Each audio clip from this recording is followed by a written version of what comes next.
Recently, a YouTuber called Mika's Rhetoric, a self-described essay-style, academically sourced commentary channel, uploaded a video titled A Nuanced Conversation on H3 and Public Perception. Let's take a look at her previous commentary on the topic. Did y'all see the Ethan Klein Instagram story where he said that, like, what was it? It was ridiculous. I screenshot it and I sent it to Elle and I was like, what the hell is going on? It was like this guy apologized for taking a picture with Ethan at the H3 live show or something. Yeah, Brad. Okay, so there's this dude. I don't want to go too hard on this guy, but at the same time, Brad, I do want to say that this guy's an idiot. Yeah, He's a music reviewer. Yeah, I was a kind of low-key fan of his channel. Now, I'm not saying you guys have to stop watching him or right. anything. I just feel like he deserves a little joshing for this. Frankly, he did offend me. I'll be honest. So this guy, I don't know who he is. I didn't know who he is. After the show, there's like a little gathering area for everybody with VIP tickets who were on our guest list and had backstage access that we could all mingle, say what up to all of our guests, and basically decompress after the show. And he was there. I spent a fair bit of time talking to him. Nice guy. Said he was a big fan and he was super happy to be there and meet me and meet everybody. And I thought, okay, nice. Well, nice meeting you. You know, Hila actually she said she spent the most time talking to him and his girlfriend. I think it was his girlfriend, because he's Israeli, or he has family in Israel, who were killed by Hamas during October 7th. And they were talking about that situation. And obviously they have a lot in common because of that. And they were pretty much agreeing about everything they were talking about at the time. And then so he posts a picture. Let's see. He posts a picture of us together on Twitter. So the first picture First mistake right there. So this dude, and he seems to be, by all accounts, like a regular viewer of the podcast too. So he knows, he understands. He's a regular super chatter. He would send super chats all the time. So he understands the culture of the show and who I am and who Hila is and all this stuff. So he posted on Twitter, great moves. It's a nice picture of us all happy, smiling after the show. What could be wrong with that, right? Everything, apparently. It was at this moment that he knew he fucked up. In the comments, people were not happy that he took a photograph with a genocide supporting Zionist Nazi, essentially. And he decided to make a statement. He said, this image made a statement that I did not intend to make, and I'd like to apologize for people who were hurt or upset by this. I also apologize for my quick response, as it was dismissive towards people who care about me and others deeply. I appreciate you looking out for me. So I'm like, well, that's fucking lame. Like, we gave you backstage access. We spend like a considerable amount of time like connecting and talking with you, and then you use it to go online and fucking like throw me to the wolves. Like, I was offended. I was like, dude, what the fuck, man? That's so lame. Like, why did you even come? You know, what a lame fucking. It upset me. It was upsetting. I made a response to it because I was like, dude, this is so lame. Just an Instagram story. I said, this is Brad. Someone on the crew was kind enough to get him VIP tickets, so he was able to come backstage and hang out with us. I had the chance to speak with him for a little bit and thought he was a nice guy. Here he is apologizing for taking a photograph with me. I continued, the reason being because I'm a Zionist. Well, here, let me read what he says. I'm aware that being around Ethan and Hila at the moment is very questionable. I wanted to meet them despite people's valid criticism of them. I am aware this is a bad look, and posting a photo with them upset many people. Not the best decision on my part. Suck my dick, bro. Stay the fuck home. Like, oh my God, dude. Also, like, what's really lame is he's just propping up this absolute psychotic moral panic about me being essentially Israeli. You know, my wife being Israeli. That somehow is, you know, inherently a bad thing. Being born somewhere, I thought racism was the worst thing you could be. But apparently hating someone for being born somewhere is vibes all of a sudden. Regardless, I said, because I'm a Zionist, what does this even mean? To those that use the word as an insult, it simply means anyone that believes Israel has the right to continue to exist. According to recent polling, this would include 90% of the world's Jewish population. That means Brad here would need to apologize for taking a photograph with 9 out of 10 Jews. Which isn't anti-Semitic, by the way, at all. I said, whatever criticism I have voiced for Israel, whatever financial contributions I've made to the people of Gaza, nothing will ever be enough because I, like 90% of all Jews, am a, quote, Zionist. Been on the receiving end of rabid anti-Semitism ever since October 7th, but this one made me especially sad. Here's an example of some of the comments that, I guess, influenced him. Wait, you know they were problematic, and why? And then why you would ever want to meet? Why would you ever want to meet them? If you know Ethan and Hila were Zionists, Hila herself was in the idea of, again, mandatory conscription. Why even risk your reputation for that meeting? I wanted to meet them because they were famous, and I had the opportunity to watch a creator who was a pivotal part of my childhood and early YouTube adventures. I had no care for the moral implications at the time. I just wanted to feel cool. That's so cringe, bro. What happened is, so like, I posted a picture with Ethan Klein, Hila Klein, and then people were like replying with pictures of JPEG Mafia and Kanye West. And I was just like, this I don't get that. What does that mean? JPEG Mafia and Kanye West?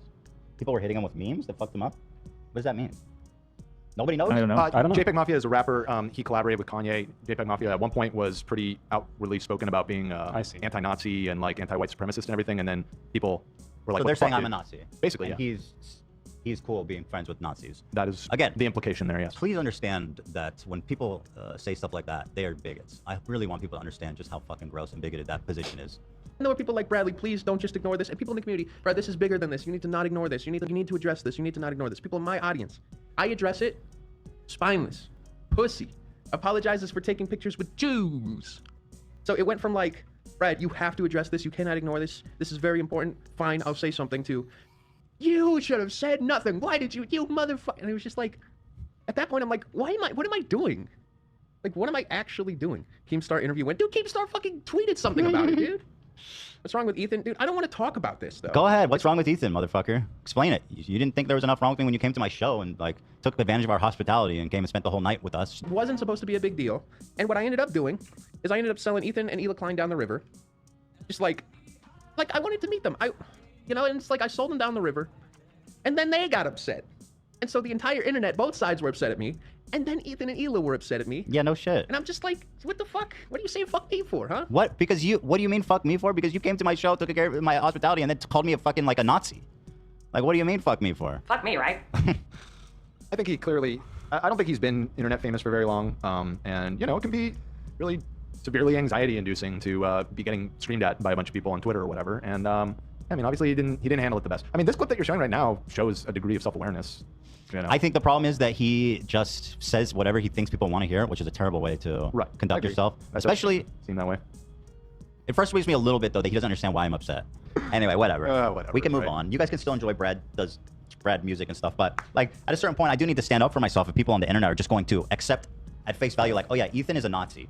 Ethan is an actual Nazi. And if you take a photo with him, you might as well just be committing a genocide. We're gonna stop dissing the Like, I'm sorry. I did think that your responses, your story responses, I thought you handled it in a somewhat graceful way. Considering like that you were pretty upset.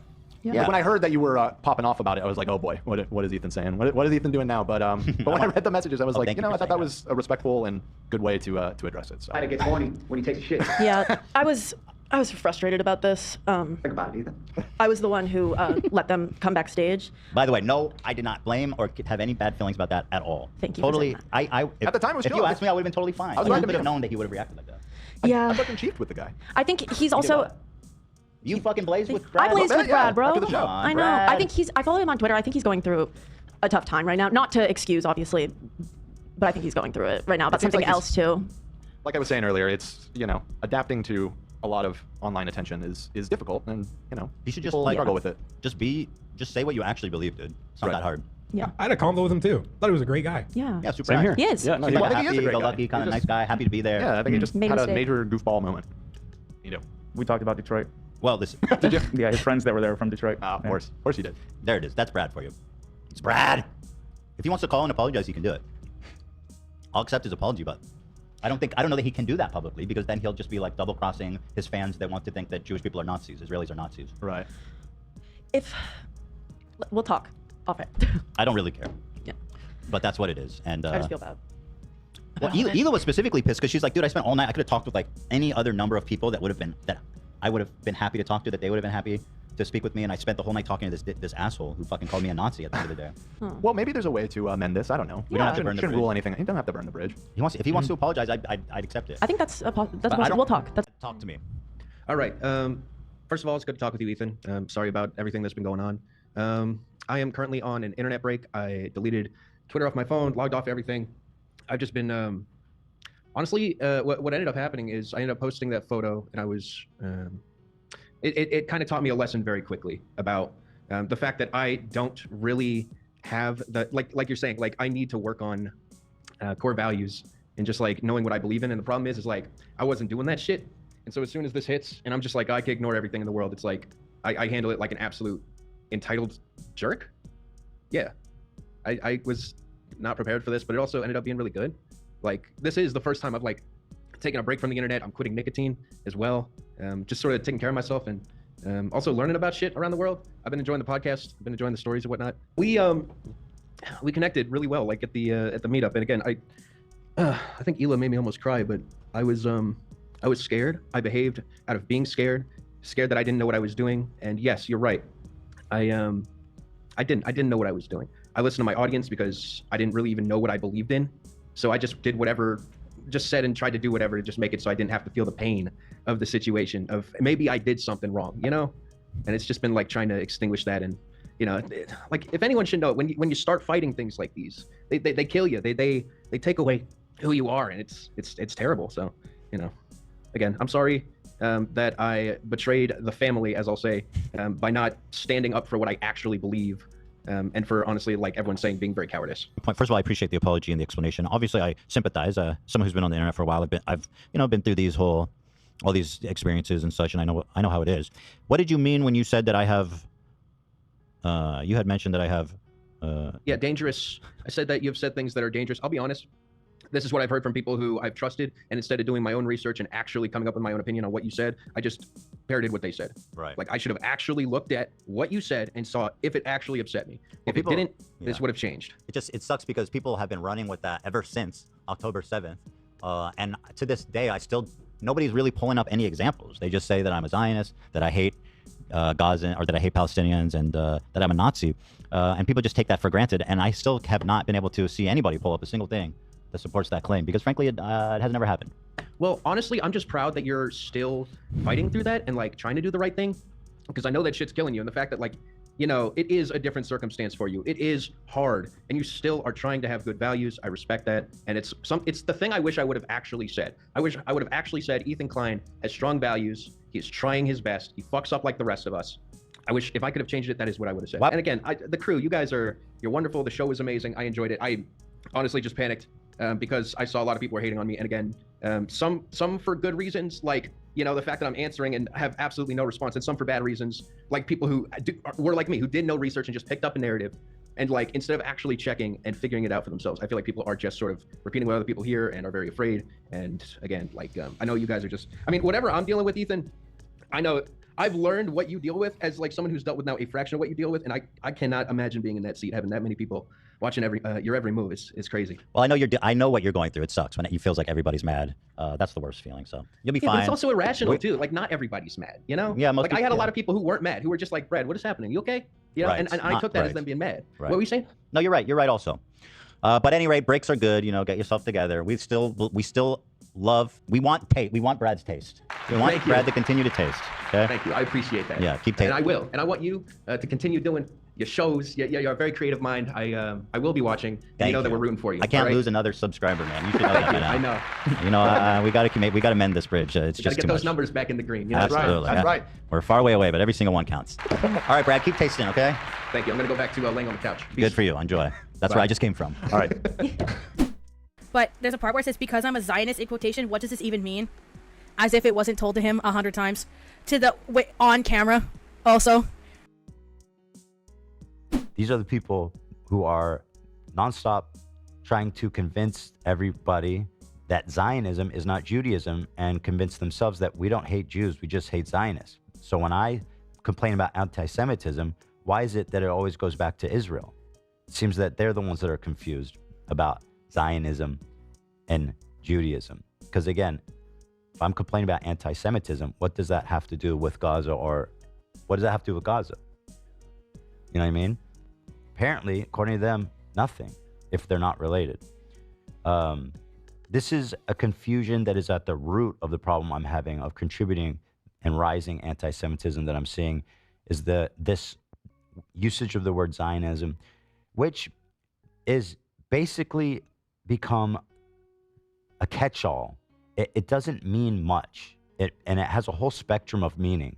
As I'll show, it can mean, like, if you look at a leftist Israeli, you ask them what Zionism is, they'll tell you, a lot of people tell you it's Western expansion, like settler expansionism, right? And they say, oh, I'm anti-Zionist, I'm against that. Where the idea of, like, you know, taking Israel off the map, they would be like, that's insane. Like, obviously, no. So are they a Zionist? Or is it a Houthi pirate that Hassan's been hyping up? and a Houthi flag that says "Curse upon the Jews" and "Death to Israel." Is that Zionism? What does it mean? What does it mean? People call me a Zionist all the time on the internet. To what extent does it? The extent of my Zionism is this: do I think Israel should be wiped off the map? No. That's the extent, and that's all it takes to hit me with that catch-all. You know what I mean? To discuss, I find it's turned into a slur. To those that use the word as an insult, it simply means anyone that believes Israel has the right to continue to exist.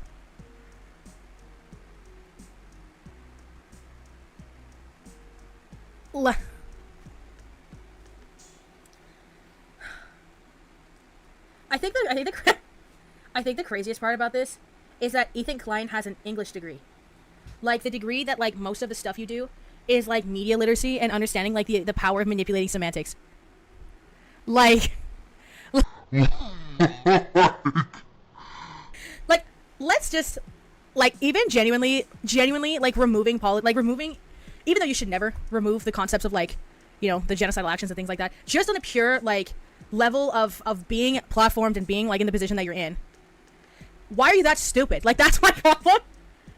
Like, that's my issue. Is, like, you're literally being manipulated, like, so objectively manipulative, just in general. According to recent polling, citation where, I mean, I'll look it up in a second. I bet you it has something to do with, you have to put the word Israeli before Jew, is my probably, like, if to make this even remotely accurate, I feel like. I'm not going to say that's actually true. I'm going to look this up after, while I play the next video, because I do want to know. According to recent polling, this would include 90% of the world's Jewish population. That means Brad here would need to apologize for taking a photograph with 9 out of 10 Jews.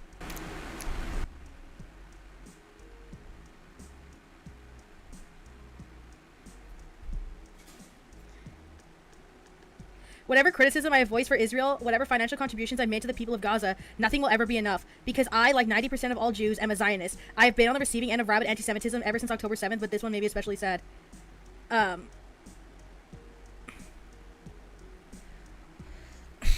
Okay, hold on. Yeah. Okay, gang, so what I'm actually finding is it's 8 out of 10 American Jews believe in the state of, like, the ultimate state of Israel. But then, when you look further into this, a lot of, like, anti-Palestinian sentiment-based, unfortunately, existing organizations, things like, there was one that was, like, calling Hassan an anti-Semite because of the Palestine coverage stuff. Stuff like that is painting, like, that tie of, like, relating anti-Semitism to, Zionism to Judaism, which is interesting, because they're saying anyone who's, a lot of these sites that are making these claims about, you know, how many people are into the state of Israel, blah, blah, blah, are saying that pro-Palestinian people consistently conflate Zionism to Judaism as a way of being anti-Semitic. But then Ethan Klein is being like, I love Zionism, I exist as Zionist because I want Israel to exist, or whatever. It's just a very, like, ill-informed kind of, and then to go, but I did so much for them, and it's never, like, that's so manipulative. That's just so genuinely, just generally manipulative. Like I said, it's like, even, it's so bad that you can remove the cause and the attachment, and it's still, that pattern still presents itself. Which is like... Just a reminder, in case you got lost with all the gymnastics. The only thing Ethan said is that he was sad people kept calling him a Zionist, as in a genocidal expansionist, despite the fact that he has always supported Palestine and criticized the state of Israel. He clarified that the only Zionist view he holds is that Israel can't simply be undone, and the innocent population born there can't just be displaced or killed. He added that if he's considered a Zionist in the negative sense of the word, then almost every Jewish person and Israeli would also fall under that label, which in turn would make those accusations anti-Semitic, as they involve labeling and judging the vast majority of a group. So the question is, what is the point she's trying to make? Is she saying the polls are wrong? Is she saying all Jewish people are wrong for not wanting Israel to be annihilated? Is she saying Ethan specifically is a colonizer Zionist, or is she saying Brad was right to delete the picture and apologize just because Ethan and Hilla are Jewish? Good question. I have no fucking clue. Yeah, well, so I'm saying, like, the only thing I can find is stuff from, like, the Pew Research Center, and it says 8 in 10 U.S. Jews state that caring about Israel is such an important part to what being Jewish means to them. Like I said, like, there's nuance and things are complicated in regard to like, you know, even rectifying like where you come from and the colonial actions that happen, right? It's something that like, let's say, is a very predominant part in like Canadian education as well. Such a for example, to like German students or German people rectifying with what happened with Nazi Germany and stuff like that. There goes my AdSense also, but I didn't care. I don't care about it anyways. There's more than just like, yeah, I guess it's just like Ethan Klein is making the criticism out to be worse than the actions at result of sharing viewpoints like he has, I think is what I'm getting at. That's all. Because I think something too is it is a little bit harmful to paint everyone as like stupid. Why are you that stupid? Like that's my problem. Like sometimes, and I think this is something that when there's a lot of propaganda going around and there's a lot of misinformation consistently flowing around and also a lot of very like trigger reactions and quick releases of information, you can have a lot of people ill-informed and not equipped to talk about it. And I think that that's something that also involves itself into these types of conversations. But I know, me talking about complex political topics while I'm juxtaposed with Shane Dawson, I think is a bit of a disaster. So I just remember that Instagram post though, and I was just like, good Lord, bro. It was so bad. It was so bad. Anyway. Video posted on the same day. Then moving into Tati's video. Now that we've watched this lovely condescending clip of a white woman telling a minority group that they're not allowed to care about racism directed at them, let's get into the real video. Hi everyone, it's me again, and today I'm genuinely the most terrified I've ever been to ever talk about anything, ever. And I wish that was a joke, but alas, here we are. So today we're gonna be talking about H3, and I'm just gonna talk about my feelings, my thoughts, the complexities, where I've been, maybe I felt like I've been too complacent in certain things, I felt like I've, you know, maybe run a little bit too much defense, and where my thoughts are now, and kind of my perception on the general audience perception, how things have changed. And yeah, also, while I'm at it, because, you know, this might be the end of my days anyway, I'm about to hit 50,000 subscribers. So if you could be so kind as to perhaps participate in such event, that'd be really sick. That'd be really nice of you. Yeah, when we talk about the inception of the podcast, it was not responded to well for a long time. And this has been discussed by many different videos at length, including, so I was watching, I always know that I'm right when I have the opposite opinion of Nicholas DiOrio, because I was watching Ethan Klein's video, or the H3 podcast episode about, and I haven't watched it in like a year, so this was like shocking to see these like vast differences, different setup, different show, everything like that. Chatting in about Dan Clancy or whatever, like the CEO of Twitch, and being like, oh, Ethan's gonna get all the tankies. So, but I was like, man, when I'm watching it and I'm having trouble getting through it because I'm just cringing so hard, and then my bestie comes in and is like, you're slaying. I'm like, okay, so I'm right. Anyway, when the podcast came out, a lot of people criticized Ethan for being really unprofessional. There was also a lot of really famous clips that came out of there, such as Ethan Klein being like, iDubbbz, I love you, say the N-word, and then just saying the N-word a bunch of times. Citation where? I love it. Oh, good guy. The guy's good at that. Yeah, so, okay, on this point, I'll totally own that this was a really bad take and a huge mistake. You know, in my mind, I was rationalizing. Obviously, I knew that I had said the N-word when iDubbbz was on the show. The context of that, of course, was that we were having iDubbbz famously would say the N or F-er.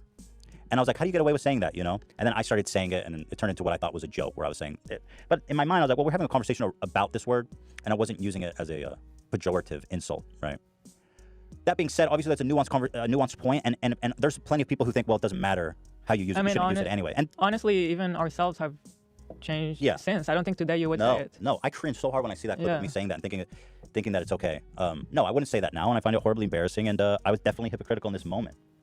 There's no question about it.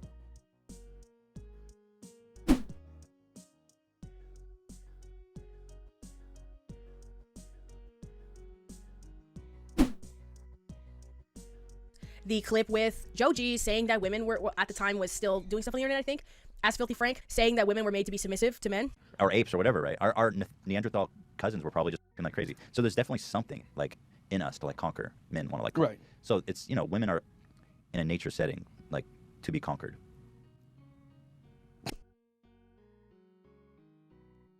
It's just a different. It's different spectrums. It's different. It's women it's and fascinating. Men. What well, can I say? Let's break it down because it's really interesting. But I can tell you from my experience growing up in Israel, it's probably the same anywhere. But where I grew up, I would walk home like 20 minutes back from school.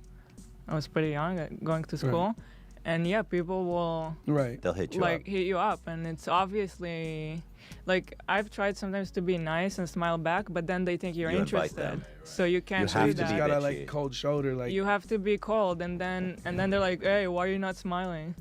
because I don't fucking like you. Honestly, there's nothing creepier or like disgusting than a man asking a woman like smile more. I don't know, that creeps me out. Yeah. It's weird. But it's like I don't have to. It smile sounds like for the your ass. Joker. Smile. Why more. so- why so But let's serious? break that down. I'm intrigued by that. And I think it's definitely women are like much more vulnerable. do you Like that's just that's- straight up.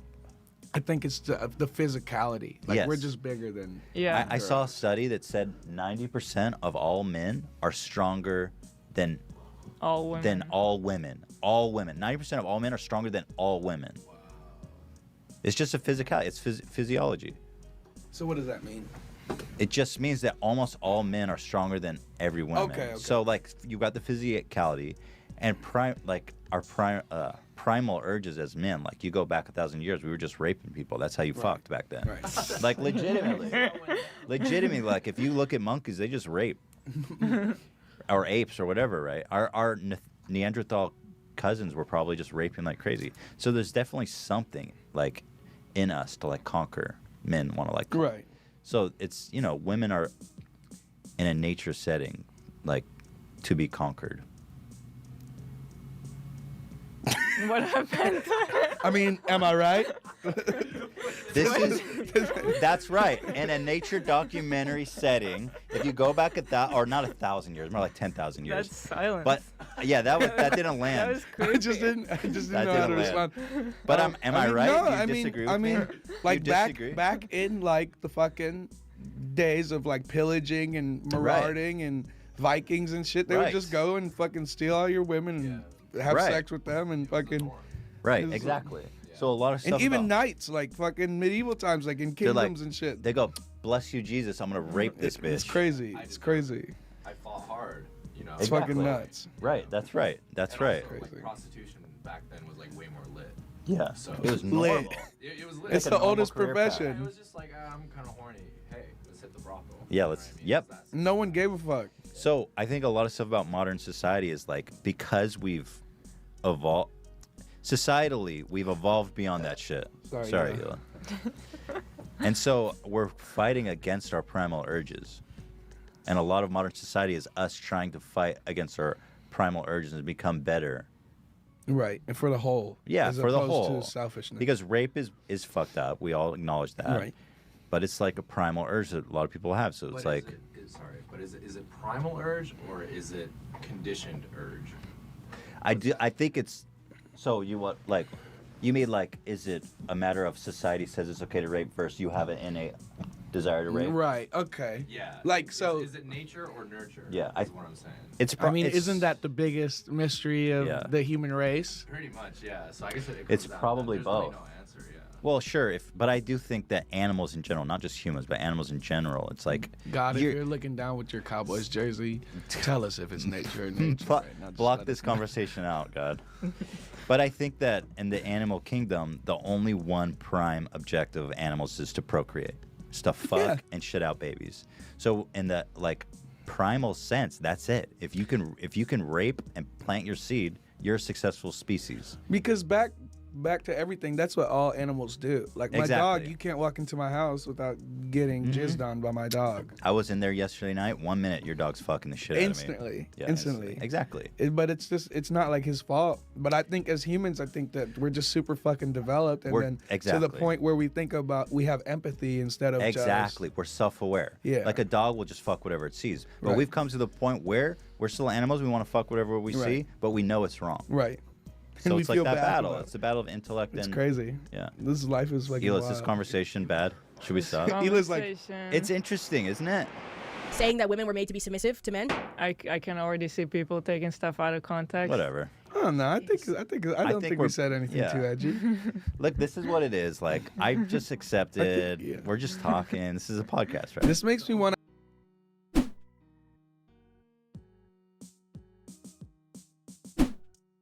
There was also the clip where Ethan Klein was talking about Jewish people in Israel and commenting on their hygiene and commenting on some things that should not have been commented on in the way that they were. The Jew, well, and I mean, Ashkenazi Jews were all inbred. That's why we all have all these Really?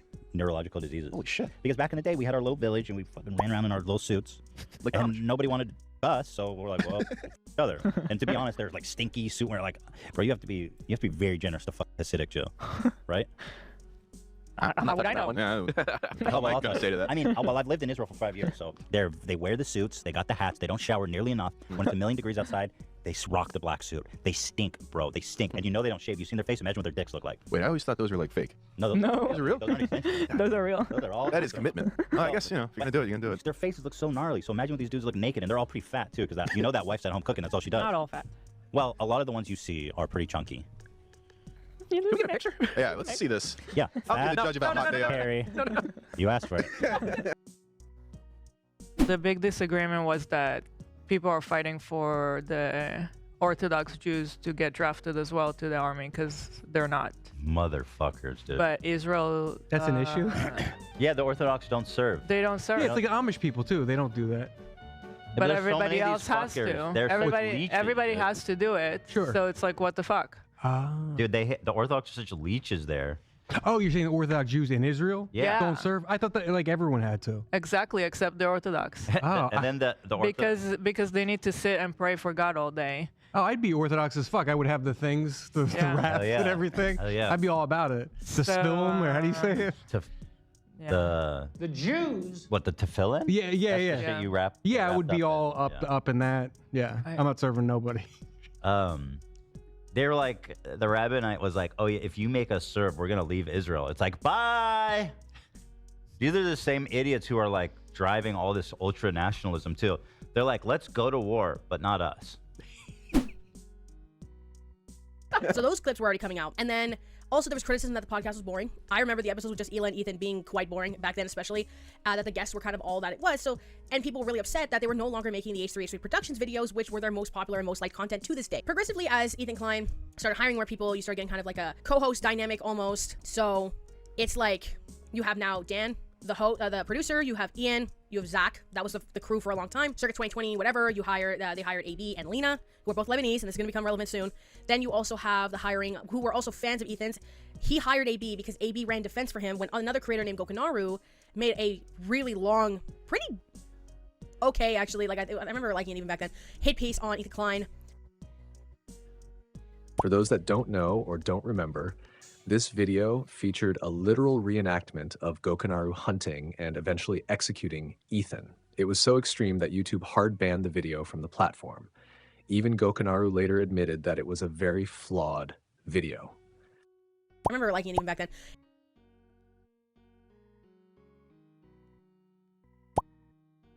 All of the examples she provided until now are from many years ago. So, as Mika would say, Ethan Klein is someone who has denounced that 2016 persona that so many people kind of romanticize. A lot of people will make the same exact point about Ethan Klein when talking about him now, which is he's so hypocritical. He used to be this edgelord, and now he's all SJW, etc. What's interesting is, while I'm not necessarily saying that's the wrong thing to think about Ethan Klein, but it's also kind of interesting. There tends to be a fallacy when everyone has the exact same, like, set of talking points that are quite easily disproven. or at least before October 7th. So now you get the show Leftovers, which ended essentially right after the events that occurred on October 7th, which has kind of led to a lot of the downfall. But I think something that a lot of people were not considering was there was quite a few small spikes that began hitting people. And I don't want to reveal the exact comments that I found, so you can take my word for it or you cannot. Citation where, just because I don't even want to start getting into like any of the identities on the Snark Reddit or any of that kind of stuff, because Ethan's gonna go buck wild on that if it ever gets anywhere. I've been reading, like, there was a post about being a fallen fan, which is what Ethan Klein refers to people who no longer like his content. I guess technically by that design, I would also be a fallen fan. But the juxtaposition that Ethan Klein often puts towards fallen fans are people who are like borderline neo-Nazis. Like these sort of people who really liked conservative content, they liked anti-SJW stuff, they really hated leftists, they whatever. That was who he used to position mainly as these like fallen fans. But now you have fallen fans that are those left-leaning people, which now Ethan Klein often refers to as extremists, which is being often quite inappropriately used.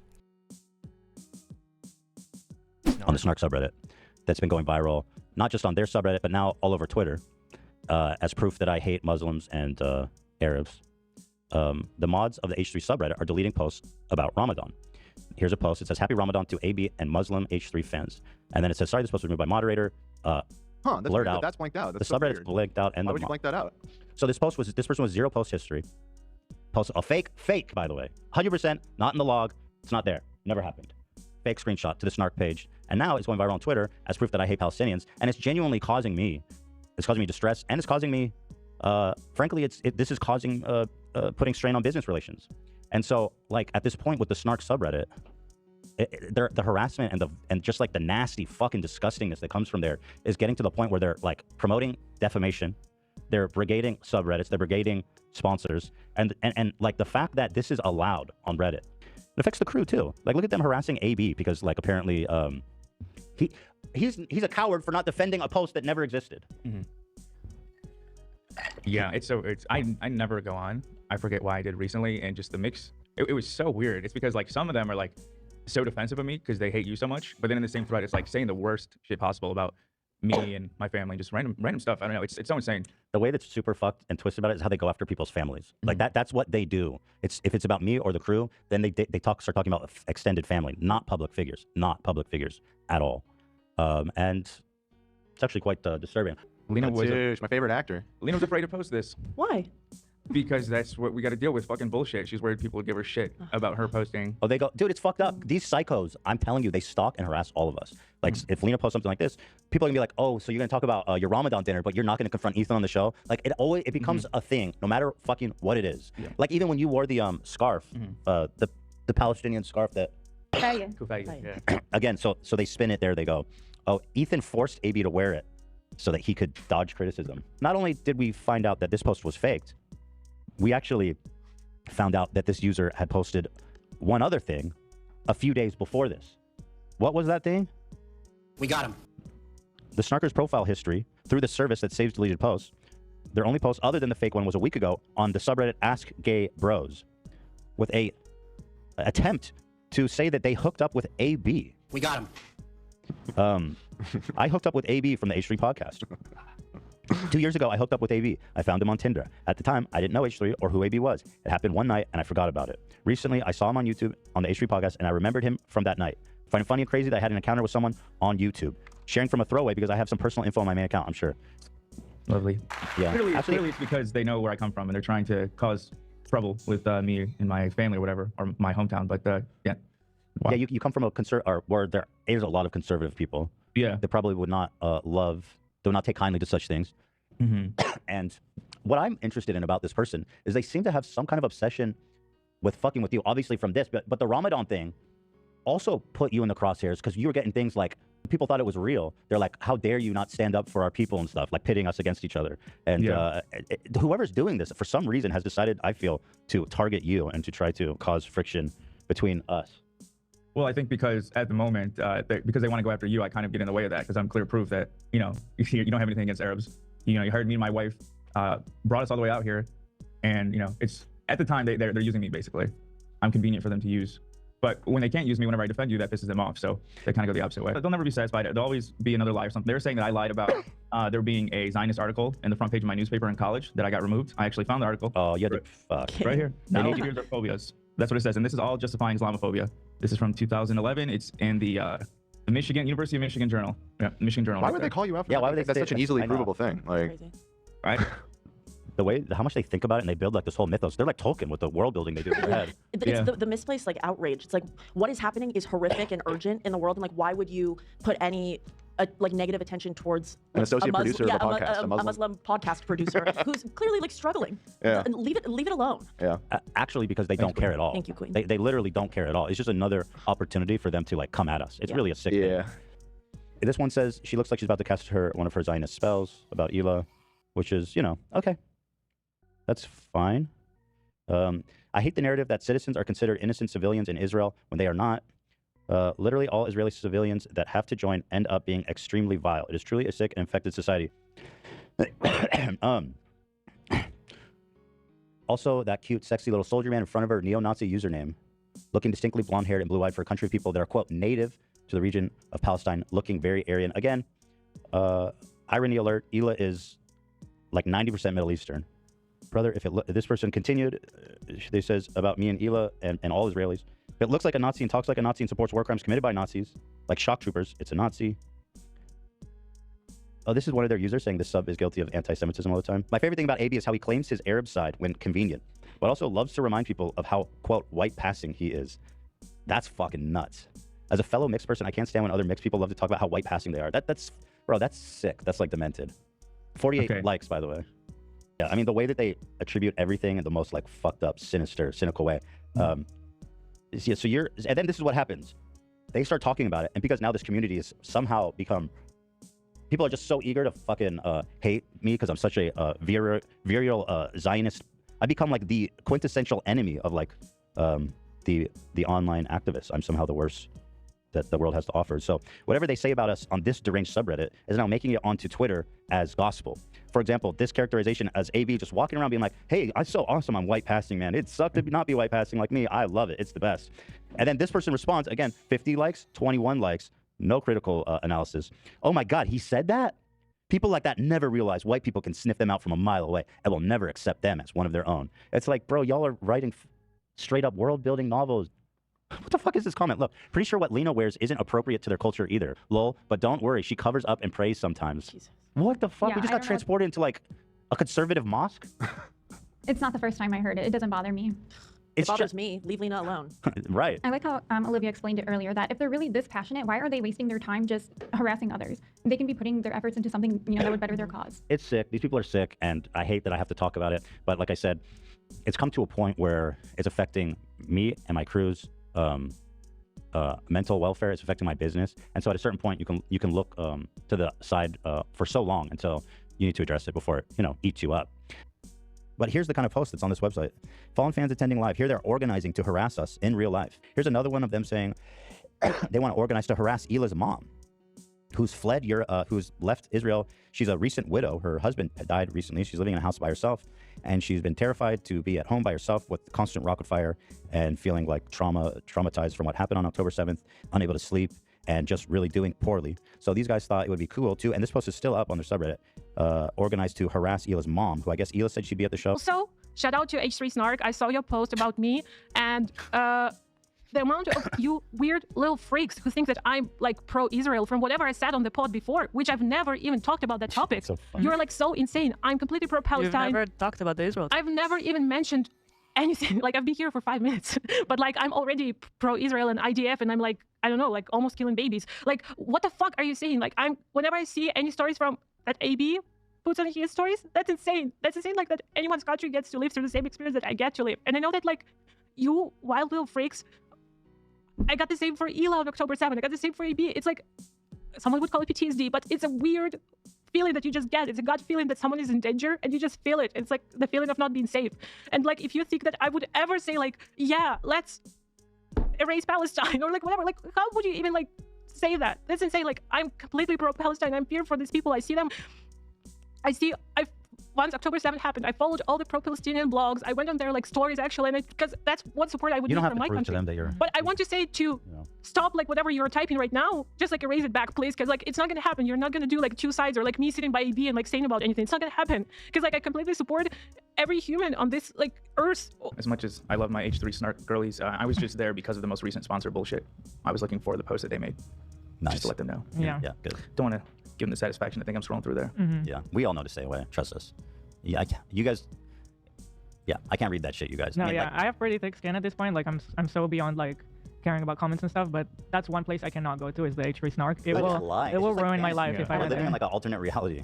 The crazy thing is that they all make up stuff and they all believe it, and it's just like this crazy chamber of like insanity. Dude, it's a psych ward. It's like one flew over the cuckoo nest. I have my best friend monitor it in case anything like really bad is Oh, there. I'm so 'cause I can't sorry. even look. I'm so sorry to your bestie. We all experience it. It sucks. Sorry to interrupt you. No. I used to go on there sometimes. I honestly would laugh at some of the stuff they were saying, because some of it was funny, just how insane it was. Like there's no way that they take certain things literally. But recently it just became too much. Like, I don't care if they talk about me, but just blatantly making up stuff about like how Lena's family has disowned her, and which is insane because Lena there's no one in the world who I know that has a better relationship with their family compared to Lena. Lena It's funny, talks to her really. family every single day. It's annoying. It wakes me up. half the time. There's a person there who's like pretending that they grew up with Lena. Yeah, pretending that they know us. Everybody's Yeah. captivated by this fucking like. Just, Yeah, it's like fanfic. I mean, it's just Mhm. it's literally like it's the psych word. I don't know how to say it. They're And like, the it's Twilight crazy Zone, like, what are they talking about? Yeah, I don't know. I don't know where they get it. They go after every single person on the show. I mean, Nate just started. There's nothing to say about him negative, and they're already calling him the token Mexican. That's crazy. Which I will say bluntly, that is it's racist, in my opinion. Just No, because. I'm the racist. Yeah. For hiring you. Yeah, but that's the thing. If I it's, wasn't racist, I wouldn't have hired you. Right. Yeah, of course. No, but that's the thing. It's pretty much they're just breaking me down to the color of my skin or my background, which is crazy. You know. Also, could you Yeah, get we it? Could you hire ever Nate get it? because he's John? good at his job. You know what I mean? Which is clearly, obviously, the case. Yeah. For all their moral high preaching they do for the past like 2 or 3 years, just because I'm like doing my job and it's like part-time, they accuse me of similar racist stuff where they say I'm like your token black guy. What? Yeah, We've never even been like, hey, what's your opinion on black stuff? yeah, Ever. which I don't actually, think if it's I ever want to been say once. on that, because that's like one of the main things I hear is that they say is that like I'm like basically I'm your house slave and like all that. Jesus, they say that. Well, like they don't say it exactly like that, but it's like implied That's the language. Like they'll say that I'm urban or trying to fit in with you What guys the or trying to fit in fuck? with the white folks or trying to get like a What? full-time And job these are- here. these people are I've the seen this over progressives. 2 or 3 years, and like for example, like on the Discord, I'll like comment, important like information and stuff, and then the rare times I checked out the Snark subreddit because I'm like AB, I like to laugh at funny cringe, and so when I check them out, I'll just see comments being like, "Yo, this guy's trying to sound urban, not trying to sound urban. That's He's trying to sound like that he actually knows big words and like all the this just fuck? microaggressive racist shit." And then when Nate even came on too, like I've seen like at least one comment where it's like, "Well, looks like he chose a different minority or something to that avail." Jesus. And Ethan is a scumbag, genocide-denying, IDF simp, Israel defender. And don't try to tell me I only think that because he's Jewish. Nobody mentioned that, bro. You brought that up. I think that because he's a genocide-denying, IDF simp, Israel defender. This sub, he says, this sub fell off, man. It used to be about hating Ethan and supporting the crew. Motherfucker, it was never about that. I still watch H3 and subscribe, and I'm still a member because I love the crew. Zach is annoying, though. Now, interestingly, this man loves everybody on the crew except Zach. How you doing, comrade? Now, again, I didn't bring up Judaism. That was something he brought up. But what does me and Zach have in common? That's a good point. I know. We're Jewish. Yeah, here he's promoting his shit. Bonus cringe. While hate posting about how Ethan is a Zionist genocide supporter, he's also making fan covers and asking Ethan to bring back his personal channel. Grimace shaking Fortnite folk cover. How dare you, dude? And then bring back the Ethan Klein channel. Bro, are you okay? I mean, all jokes aside, I mean, clearly not. Like, I feel so of two minds about all this stuff because, like, obviously, from a practical standpoint, these people, their level of obsession and harassment is a detriment to our lives. But like, that's when you see under the mask and you see the person and just like, there's Listen, obviously a lot going on. I'm out of I know. sympathy. Yeah, I fuck get this it. guy. I don't- Fuck this guy forever. You don't with need the to cactus sideways. I got you. I'm out of sympathy. These people want to be anti-Semitic. They want to lie about me all over the internet. They want to make our lives hells. I don't give a fuck. Fuck you sideways with the biggest cactus in the Mojave. The guy who made the Fall of Leftovers used to have a parody account where he role-played. He was a version of Love who had turned communist. Let's take a look. There's so much more. Fuck it. I'm saying it. Israel deserved October 7th. That's crazy. So like, this is what I'm saying, bro. Like, you can't genuinely come talk to me that I'm a scumbag when you are gonna fucking say this psychotic shit behind a mask. Say it, bro. Don't be a coward. Yeah, my YouTube channel is about to hit 9K. He actually links to your channel, so he's impersonating you. This one is fucking crazy. So, I mean, gee whiz. Hold on, I need a minute. This one left me speechless. At a certain point, violence is the only reasonable response to oppression. Fika, you gonna do about it? And he puts a Hamas headband on Love with a I think is an AK-47, but I'm not a gun expert. And that was a post made from his Discord account, so he wasn't in character as me there. That was just Casey posting that. Oh, you went. So wait, he posted that in your? Yeah, in my Discord. And I also noticed just now that he also has a Young Fika TV highlights channel. So he's like He's super, a mega fan of Love. Yeah, he's super entwined in all H3 stuff, and specifically me, I guess. I don't know what that means. I'm filled. I'm sorry. This is just disgusting. I'm filled with so much lust. I must tell the world I love Pokey. Who even writes like that? I'm filled with lust. That's also the first tweet in his account. Also, like, look at this edit. What the fuck? That's some psycho shit. I can't believe I ran into Pokey during my cooking stream. I was so shy and nervous. Honestly, I just want you guys to see this. I'm gonna go through all of them because it's very creepy. But the guy's sick, and I think if anything, he's getting out his sick obsession with her. Yeah. Through you.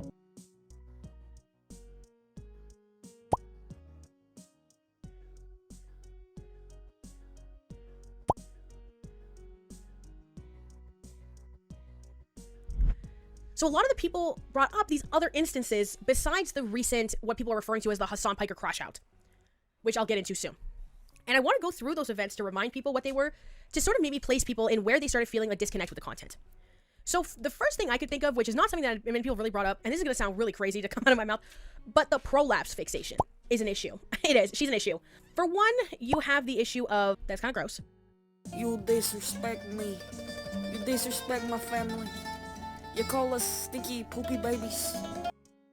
So what happened with this is it started with Howie Mandel just raw posting a prolapse on TikTok, where it was someone prolapsing through a pair of shorts or something, and he was like, what's going on? Is this COVID or something? So which it became a meme because everybody's like, Howie Mandel, the known like germaphobe or whatever, plus like just beloved TV host, just not having any idea what he's looking at. He says he thought he sat on something, which I guess kind of makes sense in context because there's no other universe where Howie Mandel would just be doing that.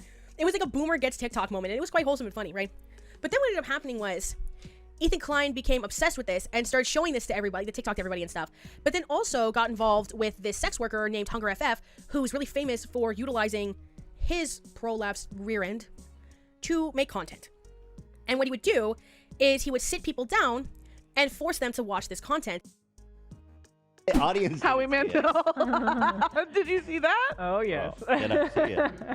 I had Howie on the podcast, like, no, you didn't. We had a whole episode about it. The whole episode was about it. And then I had Hunger FF is like this internationally recognized performer, a male performer, and his specialty is he's the king of prolapsing. He's so a we had him professional prolapse live for Howie.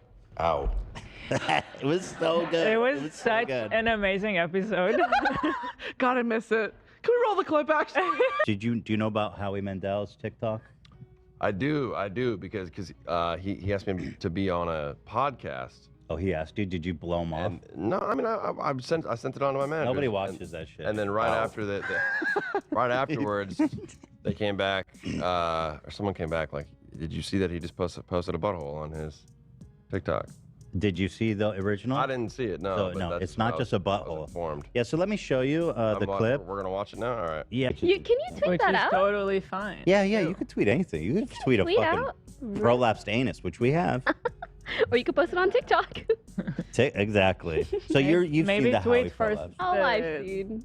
the censored one and then Actually- reply with the real one. Wait, do you guys have it? Because I've never seen it. I've You've just never heard seen you it? talk about it 10 times. Do we have it? Oh. Do we have it? 3 million people have seen it and not me. Do we have it? Do you have it? It's right here. You ready? Yes. All right, well, hold. When my friend Neil bent over, this happened. Does somebody know, is this COVID related? And if it is, what do we do about it? Ow. Thoughts? His whole thing is that he's afraid of germs, Yeah. but that's fine. Yep. Ow. Yep. Yep. Dude, there is fentanyl in the water. Yeah, so speaking of Howie Mandel, have you seen his prolapse TikTok? I have not. Really? Do you know about it? I don't. Wow, you guys. I don't. Let me just revel in this moment. Please. Before Yeah. I show it to you. No, absolutely. All right, so here we go. Let's see. Okay, hold on. Where am I going to see it? Where Yeah, I'm should I gonna look? pull it up. I just gotta make sure it's unmuted. Right here it is. So this, imagine you're at home, 12 I'm at years home. old, scrolling TikTok, innocent, Yep. pure. Howie Mandel pops up. What the Bent over, this happened. Does somebody know? When they were being interviewed by him. So he did it to Howie, which I guess sort of contextually makes sense. I think he might have had him do it in person, which is even worse. Then he showed, but so I mean, I guess to a certain degree you can go, yeah, that's like the joke, right? Like that was the guy who did it. But why was he showing Stavros? Why was is that his name? I think so. That's how you pronounce it. Why is Brittany Broski have to watch this? I just sent it. This is the video I was saying I was worried that you were going to show, and you were like, I wouldn't show that. Why would I do that? What kind of psycho do you think I am? All right, you're not showing the screen, right, Ian? You're just gonna show me? Yeah, well, if I show this at home, I'd be banned on all. Oh, girl, we're halfway there. All right, so it's only a minute long. Okay?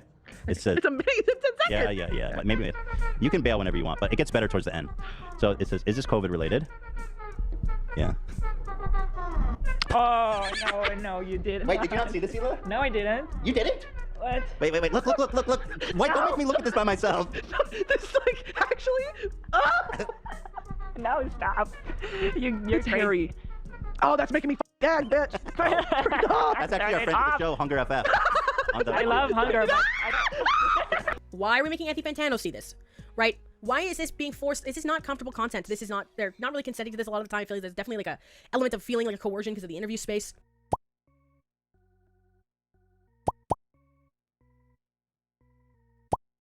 And the crew will often push back on this as well. pornography. That's not what it is. Oh no.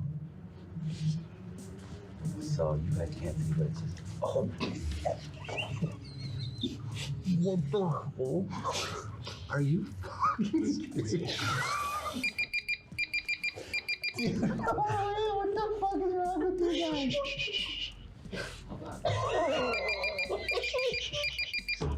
No way. What the fuck? It's gonna keep going on. I'm sorry, I can't pretend that I didn't just see that. But this is gonna pretend I didn't just see two men prolapsing on each other.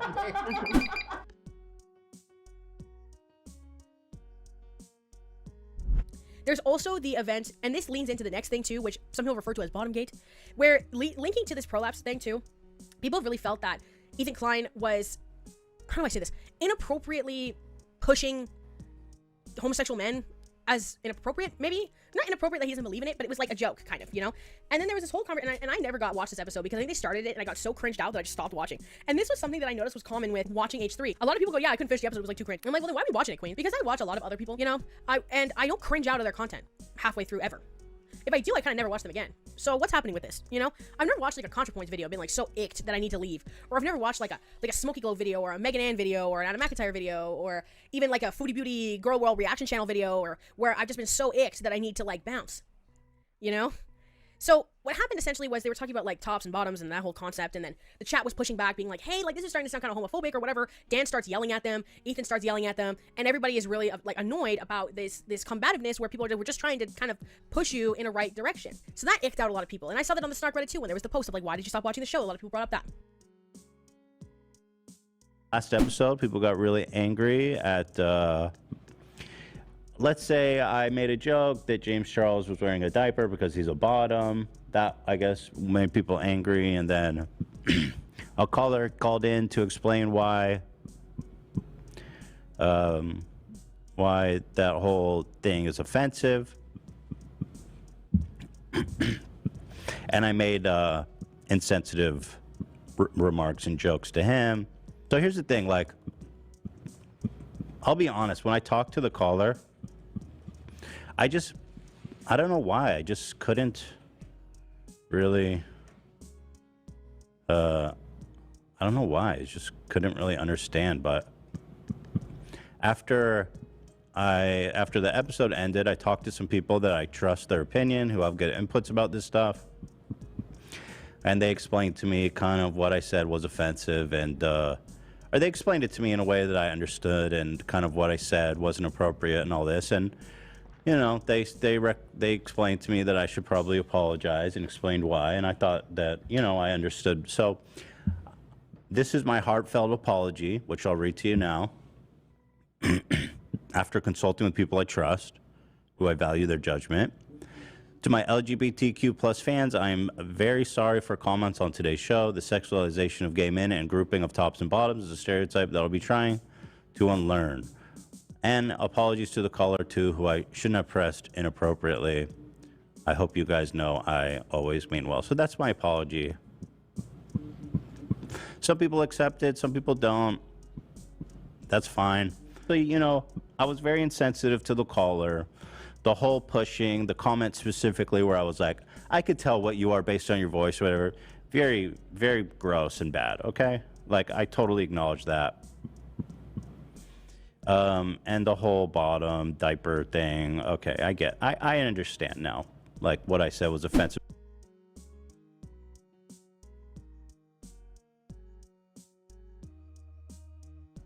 There was also, this was a huge one. I'll get to what my end was this segment where they were talking about Cutie Cinderella, who is a streamer on Twitch, where someone made AI pornography of her, essentially a deepfake video. And she's crying. I also never saw this episode, thank God. I feel like I would have lost it back then. But I mean, I guess not thank God, because I ended up watching for quite a while longer. Why? Why? What is going on with you? I'm sorry, don't mind me. If you are able to look at women who are not selling themselves or benefiting off of being seen sexually. You're a monster, dude. You guys are crazy. Why did you do that? Zach, what the fuck, bro? The issue was Cutie Cinderella was talking about how she felt violated that these videos were being made without her consent and often being positioned as real, which is very, very fair. Then, essentially what happened was Ethan messaged the sound guy, Zach, to play Anouk singing Chestnuts over it. And just to give you an idea of like how unserious this is like... I'm gonna cut the audio now because I want to get claimed. But like this is like what that video is and what it looks like, right? So it's like very silly, obviously. So then they sort of apologized for it. It was very weak and people were really not happy with it. And Hello, everybody. I wanted to come here and discuss the situation with Cutie Cinderella. I didn't really have a good opportunity to discuss it on the podcast, and I did want to say something publicly about it. So forgive me for putting it on this channel. I'll probably also talk about it on Thursday and Friday, but I just want to kind of discuss it with you guys. So on Monday's episode, we were covering the news that one of these Twitch streamers got caught paying for a deepfake subscription for one of his and featuring some of his colleagues on Twitch. And we were covering that story, and then Cutie Cinderella put out a video, a very heartfelt, serious video about how deeply these kinds of things have affected her. And during that video, I made the really unfortunate and stupid decision to play this stupid soundbite song of this guy singing Chestnuts over an open fire. Obviously, it was very, the problem was then I started laughing while her heartfelt, really serious apology was going on. And clearly, you can imagine that the dichotomy of those two things was not good. It was not good because, one, I actually really respect Cutie. I think she's a really talented and great creator. I think that the pain she's experiencing is 100% valid. And that's the part that kind of sucks for me the most, is that someone who I actually really want to support may have felt worse on an already difficult situation because of my careless and very, very inappropriate and gross and stupid behavior, right? And you know, it's not the first time I've done it. That's what's weird. Like, I don't know why. Like, obviously there's something a little bit off about me, right? Because I always find myself in these situations where I am doing and saying impulsive things that I regret, right? And oftentimes I would even go so far as to say that doesn't really represent how I feel. I mean, obviously I respect and take her very seriously. I just, you know, was really dumb and rude and careless in that moment. But yeah, it's something that happens a lot, as some of you guys probably know who follow me or are aware of me. And yeah, I don't know why. You know, I've tried to be mindful. I think I've made progress in some areas and in some areas not. I've tried to be mindful of these of preventing these kinds of things from not happening. And obviously, the fact that I'm doing a live show makes everything like, if it I mean, listen, if it was recorded, I would obviously erase it, right? That'd be obvious. And if I could take it back, I would. But I can't do that, obviously, right? So I don't know, man. I don't know what it is. I don't know why I do these things. And it's quite unfortunate. And I understand a lot of people were offended or thought it was tasteless, and I totally get that, you know. And most of all, though, I apologized. After it happened, I immediately went to Twitter and apologized to Cutie. She doesn't have to accept my apology. I don't know if she accepts my apology. But I did apologize to her immediately as the show ended. And I also apologized to Ludwig, even though it didn't, you know what I mean? I felt like apologizing to both of them because I respect them both, you know what I mean? And I feel bad that I look like such a psycho, a mean-spirited psycho is what I look like. A lot of people are trying to give me a lot of people, my wife included, was saying, is this a Tourette's thing? I have Tourette's syndrome. And I don't think it is, right? Like, that feels like a cop-out. But I'm trying to understand, why am I like this? And like, it's just kind of nuts how I keep doing these things. And I keep doing these horrible things, right? Saying these horrible things. I did not know this, but one of these symptoms of Tourette's, here, I'll show you this. I was like, fuck, I don't know. I've been thinking about it. And people say, maybe it's your Tourette's. And I say, I've always been like, that's a cop-out. There's no way. I'm just crazy. I don't even know how to explain it. But then, so I said, okay. You know, with Tourette's, I've always kind of like buried my head in the sand. I know I have it, but since I was a kid, the more I thought about it, the worse it was. So my strategy of dealing with it was always kind of just to like forget that I have it, or try not to think about it, try not to have a daily presence in my life, to try to feel like just normal as possible. And for the most part, I do find that strategy worked. But I look up, you know, and one of the top results for symptoms of behavior is compulsive behavior, impulsivity. You know what I mean? Lack of restraint. And these are some of the top things that are being listed. So I think it's a bit of a cop-out. I don't think that, I think I have control over these things. I feel I do. But I don't know, maybe it has something to do with it. I don't know, because I'm not really even sure how to describe it. And obviously, that doesn't absolve me of any blame, right? Like, I feel it's a cop-out. But maybe, I don't know how else to describe it. I don't even know how to explain it. But I'm very sorry to Cutie. And I do feel horrible, and I, support her 100% in trying to get that stuff removed, the deepfake stuff. And, I offered that I obviously been through a lot of legal stuff, and I have great litigators who work on just this type of thing. She mentioned she wanted to sue them in her video, and I told her, and I want her to know that, if she needs resources, I would love to donate, even if she's open to that, to fund this kind of thing. I strongly believe that this whole deepfake thing is like super insane. It might be legal because there's no laws on the book. I don't know the legality of it. It hasn't really been tested in court that I'm aware. So I think it's a noble and good cause for her to do that.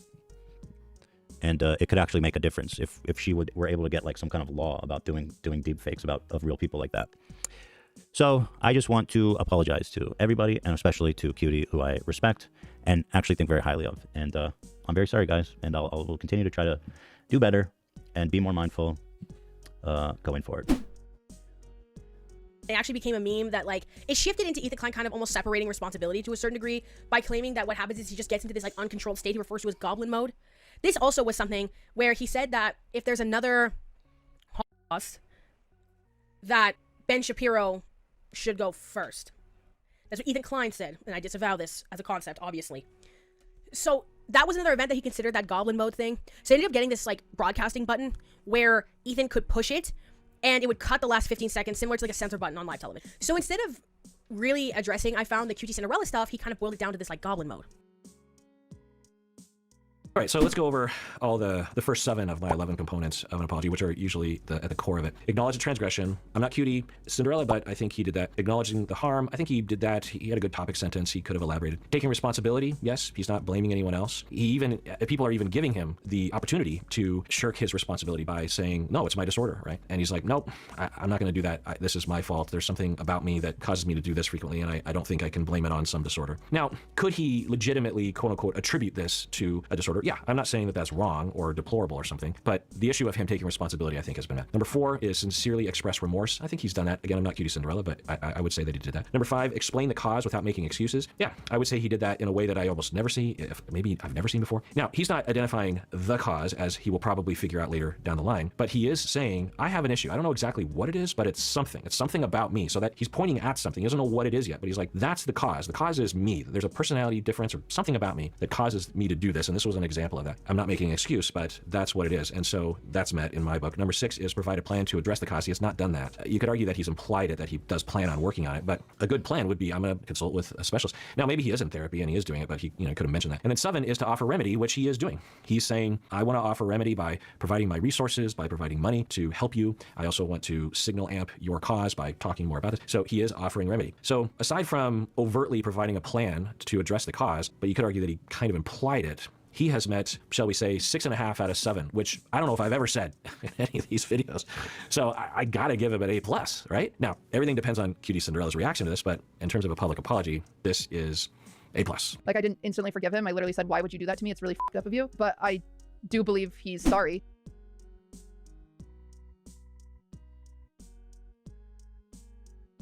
He starts talking about how his son essentially platforming anti-Semitism on the Twitch platform. I think a lot of this stemming from Frogan being his mod. Somebody who Ethan Klein hates because Frogan was tweeting about October 7th. Ethan Klein disagreed with a lot of her takes. He unfollowed Frogan. Frogan noticed and talked about it in Discord. And essentially said that she would like to support Zionism if that means Ethan Klein would follow her back. I don't know if this is I guess this is turning into a drama that I can talk about. Is that this girl Frogan, who, here, let me see. Frogan. Oh, Frogan? Mm-hmm. That's what I'm saying. I don't even know how to say her name. I just followed her because, you know, there was a lot of mutuals that were following her, and she seemed like a nice person, so that's why I followed her. She was a mod for Hassan, and me and Lena are friends with her as well. Okay. Yeah. So she seems like a nice person, but like most things, or like some people I'm seeing, are just really leaving their humanity at the door when it comes to what's happening. The hummus. Can you link me? Because I just pulled up on Twitter. I mean, this started when I just quietly unfollowed her, okay? I didn't like the tweet she was making. I thought they were, like, leaning too much towards pro-Hamas, and I just didn't like it. I didn't want to see it. And so I fucking quietly unfollowed her. I didn't make a big deal. I didn't say anything. But, like, she got to turn it into this whole big thing that turns into a drama that's now being posted all over the internet. Like, I'm sorry, it's a Twitter follow. It's not that serious, okay? First of all, and foremost. She said, oh, here, let me just check my Twitter because I posted a screenshot of it.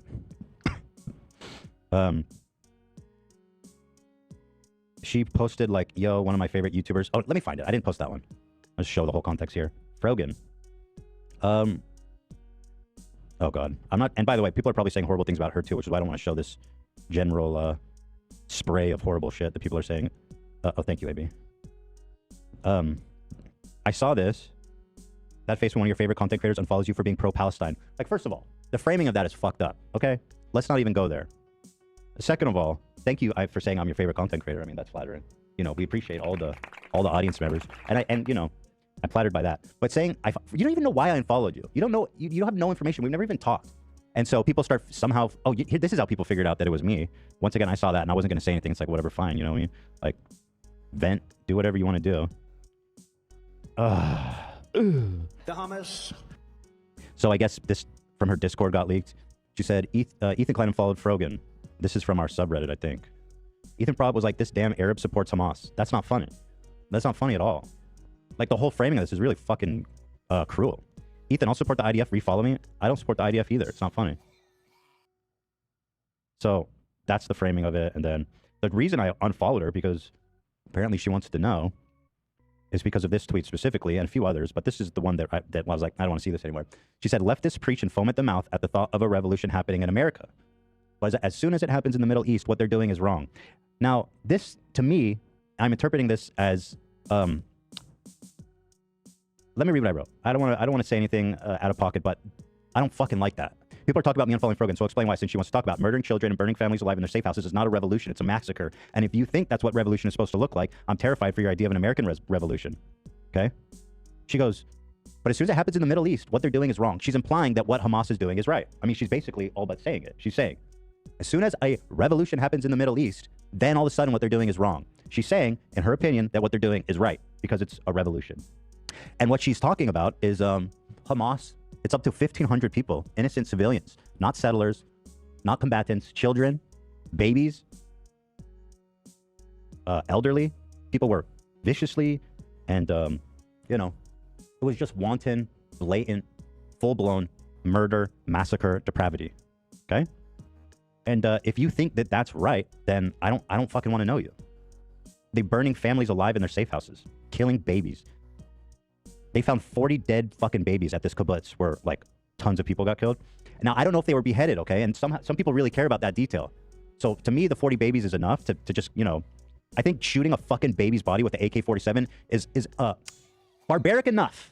I don't really so much care if their heads were cut off or not. And I don't have a hard time believing that they would. Shooting a fucking baby with an AK-47, yeah, I'm sure their greater humanity prevents them from doing whatever your imagination can run wild with. So, you know, sorry, I don't want to fucking know you. And I think it's disgusting what you said, and I think shame on you. That's what I honestly think, you know.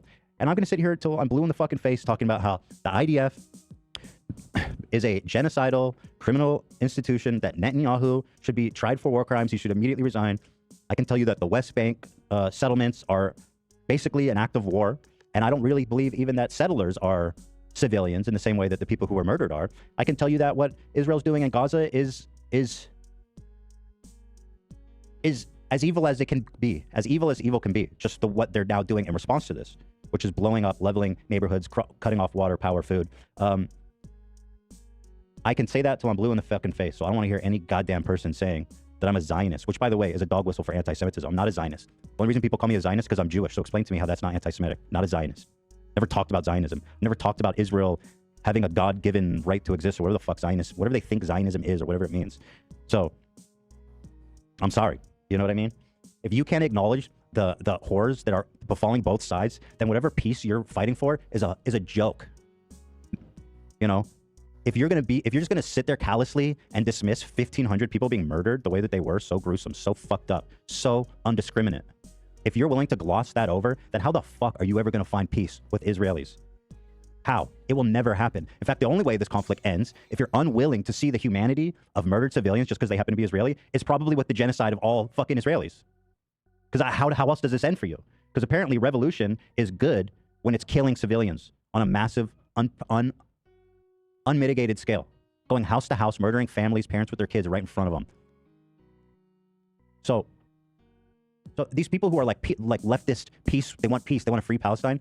If you are so fucking close-minded that you can imagine that the suffering of an Israeli person is valid, then you're lost. And the same goes for Israelis. And again, I say this till I'm blue in the fucking face. If Israelis can't imagine why, terrorists come out of Palestinians are becoming terrorists, if you don't understand why, why Hamas or why some Palestinians want to do this kinds of shit, then you're also part of the problem. People don't want to imagine. They don't care. It's like Israelis, we don't care about dead Palestinian babies. We just bomb it because you know what? It's a retaliation. So we're just gonna bomb fucking Gaza.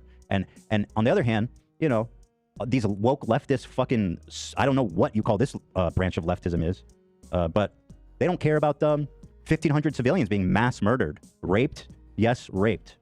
Let's not even pretend that didn't happen, you scumbags. Okay, and then we don't know. 40 babies were definitely killed. Maybe only one was beheaded. I don't know if there was more than that. So maybe it's not as bad as we think. Is that right, Frogan? Scumbag. I'm sorry, scumbag. What are you doing for peace exactly? Except coming out here and virtue signaling how fucking left you are, how woke you are, how much you care for peace or the Palestinian people more than anyone else. Like, let's be real about what the world is for a fucking second. And imagine, you support Hamas. What did Hamas do for the peace process? These are your revolutionaries, right? What did Hamas do for the peace process by doing what they did? They further entrenched Netanyahu and his insane, radical, right-wing, murderous, genocidal cabinet. So now he's got more support in Israel, where before Israelis were so over him. People are turning on him. But now it's a wartime, so they got to back him up. The Israeli general populace, many of whom, by the way, some of y'all don't want to believe, a lot of them, especially who were killed at this fucking peace party, massacred there, are pro-peace, anti-Israel government, pro-Palestine. So a lot of these people are now being like, listen, we got to defend ourselves. Because they're just human beings, right? And their reaction is human. It's human. Okay? I'm not saying it's right or wrong, but let's fucking be real about the world we're living in. Scumbag. Sorry, you can't just go on Twitter and type this shit. There's consequences. Fuck you. All I did was unfollow you on Twitter. You want to make a big fucking deal about it? Fuck you. Shove it up your ass, you fucking... You know what I mean? Like, how dare you even say this? As soon as it happens in the Middle East, what they're doing is wrong. Okay, so Hamas is right. Let's go, Hamas. What else has happened? International community, who was widely supportive of Palestine, is now everyone's like, yo, Israel's got a right to defend itself. Every single fucking issue that was working in Palestinians' favor has now been completely reversed by Hamas. So how the fuck are these revolutionaries exactly helping you? And how is what they're doing the right way, Frogan? I'd actually like you to explain that for me, please, if you could. Sorry. There's got to be a reckoning with this level of callous disregard for the death and suffering of civilians. And everybody wants to look and say, look at all the Palestinians that are dying. I mean, who gives a fuck about the Israelis? And the Israelis are saying the same thing. Look at all the civilians that died. We have to defend ourselves. We got to level Gaza. Y'all really want to talk about fucking peace while dehumanizing each other to the point where you don't even care if their kids die? Like, Israelis don't care about dead Palestinians and Palestinians. Well, I'm speaking generally here. They don't care about I'm gonna say a lot. They don't care about the dead Israeli kids. So what's progressive about your take exactly? I'd like to fucking know how you're just not a straight up authoritarian, violent, freak. I don't know. I don't understand. It's unacceptable. It's unacceptable. And it shouldn't be tolerated. Shame on you. And that's why the fuck I unfollowed you. Scumbag. Thanks for bringing it up, by the way. I wasn't going to talk about it. Did I make myself clear?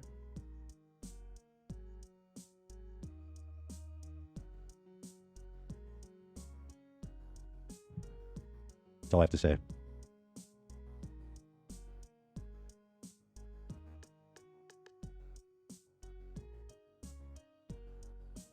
And if you think an L take is Hamas are not freedom fighting, liberating forces, if you think it's an L take to say that Hamas shouldn't slaughter civilians, then guess what? You're also a fucking freak. And you don't need to watch this show. You don't need to be here.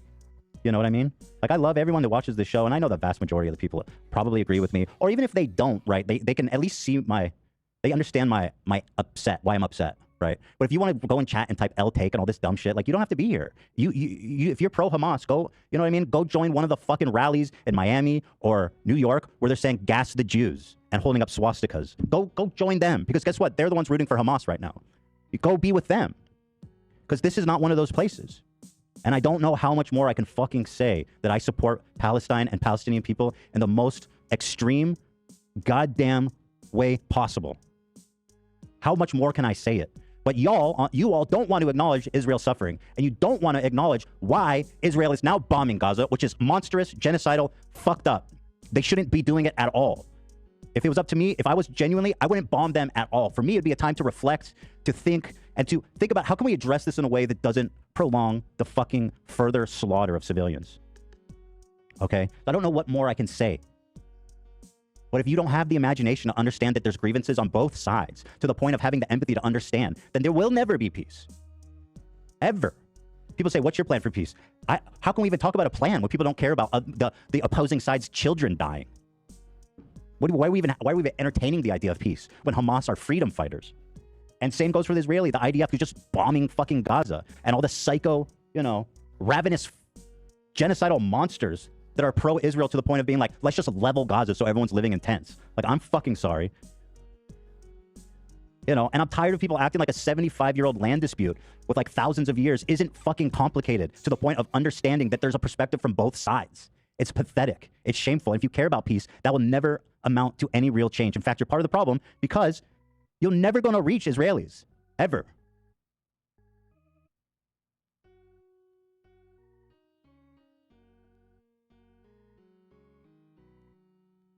I don't know how much more I can tell you fucking monsters how much I hate the Israeli government.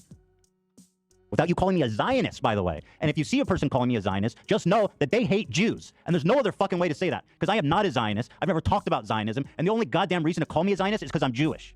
And because they think Jews are fucking evil. So let's take the nuance out of that line of attack.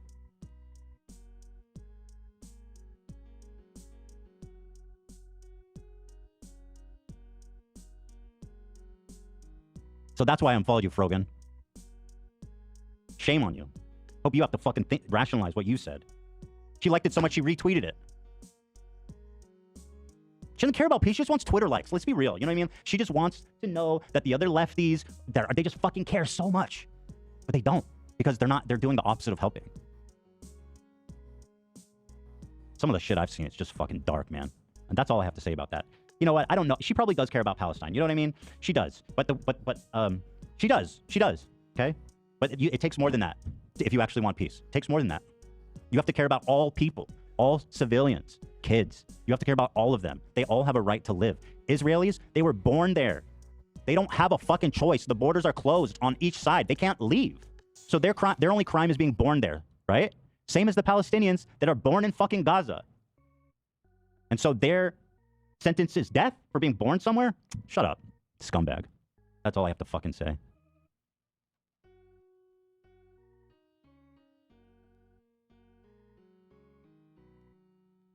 That's it. If you want to message me and apologize, we can talk about it. I'm not even here to say like, listen, I want progress too. So if you want to message me and talk about it, that's fine. Maybe we can work it out. Maybe we can work out the misunderstandings. Maybe you can apologize and tell me, and maybe even tell your followers that Hamas are not revolutionary freedom fighters. They are genocidal war criminals. Monsters. I care about Palestinian kids. Do you care about Israeli kids dying? I don't know. I don't know if you do, because you said Hamas did the right thing. Do you see what I'm saying?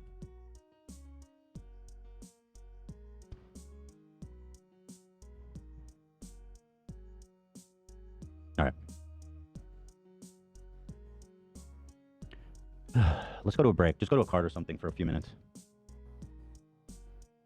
Just play like a song or something. I don't know. Fucking, I need a minute.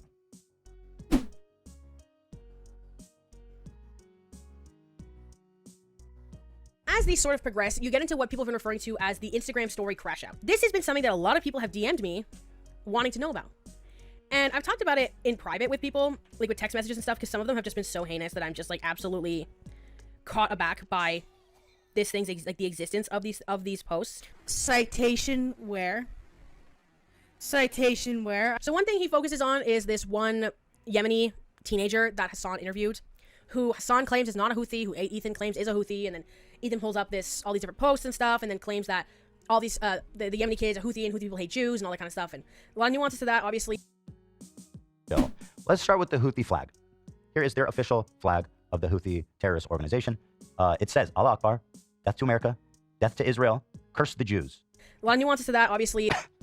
This is their pirate flag. What do you call it? There's a name for that. It's like a catchy name for it. I think so. Whatever, it doesn't matter. It's a pirate flag. Death. Now again, a Jolly Roger. Thank you guys. Now again, death to Israel, curse the Jews. Not a great distinction between Zionism and Jews. And this is basically their flag. So, I mean, this is equal to people who are trying to tell me like, Hamas revised their charter in 2016, so therefore they no longer want to kill Jews. It's like, give me a fucking break. You would never run this kind of defense for the obvious dog whistling that you see by terrorist organizations. If it was about any other minority group. You know, they changed their, actually, they didn't change it. They added a new chapter. They didn't even change the original charter. It still stands as it is, unedited. But they added like a new chapter that's like, actually, we don't hate Jews. We just hate Israel. In 2016, when they realized how important the information warfare was happening online, on TikTok, on Twitter. And of course, they were right. We can all see that they've been very successful in that, in spreading that. It's gone all the way up to Hassan, which is now accepted form of discourse that Hamas somehow doesn't hate Jews. Anyway, besides the point, this is the Houthi flag. Thank you. Up next. Recently, the Houthis were in the news for sentencing 13 to public execution on homosexuality charges. A lot of nuances to that, obviously. In Houthi-controlled Yemen, here they are doing a Heil Hitler. A lot of nuances to that, obviously. Is there any other explanation for this other than just doing Heil Hitler? Taking an oath of allegiance to the Houthis. Yeah, it certainly looks like a Heil Hitler, but okay. Maybe they're just maybe it's just a coincidence that the guy in their flag right here that says curse upon the Jews is doing a Heil Hitler. But at any rate, they're executing gay people publicly. That's not cool. They are taking boats indiscriminately. Another talk about you hear about these terrorists is that they're only targeting Israeli-controlled ships affiliated with Israel. In fact, Houthis are taking boats indiscriminately. They are terrorizing the entire sea there. And once again, a huge number of these ships have nothing to do with Israel. Here's an excerpt from this BBC article. The Houthis initially said they were attacking ships connected with Israel or headed to or from there. However, many of the vessels have no connection with Israel. Major shipping companies have stopped using the Red Sea, through which almost 50% of global seaborne trade usually passes, and are using a much longer route around southern Africa instead. So, once again, people run defense for the Houthis, Hassan included, saying, as I'll show you later, that they only target Israel ships. It's not true. Not only that, they board these ships, they take hostages, and then, guess what? They disappear. We don't even know where the fuck they are. They kidnap people. None of them Israeli, by the way. And apparently they hang out and have parties with this cute youth Houthi kid. But other than that, we don't know where they are. We don't know what they want. We don't know if they're alive. And it's just a fun game we like to play with the good guys over at the Houthis. A lot of nuances to that, obviously. Here's a CNN article about them imprisoning shipping crew hostages indefinitely. Let's take a look here, just for your enjoyment. Hope is fading for imminent return of the international crew of the cargo ship hijacked by Houthis in November. The senior Filipino diplomat saying he's not expected to release date until the war in Gaza is over. Houthi-owned helicopter hijacked the Galaxy cargo ship November 19 in the Red Sea. So yeah, they took these hostages. None of them are Israeli. In fact, I have a rundown of their nationality here. Hostages taken from the Galaxy. Yeah, thank you. The hostages comprise of 17 Filipinos, 2 Bulgarians, 3 Ukrainians, 2 Mexicans, and 1 Romanian. 22 hostages, 0 Israelis, 0 Americans.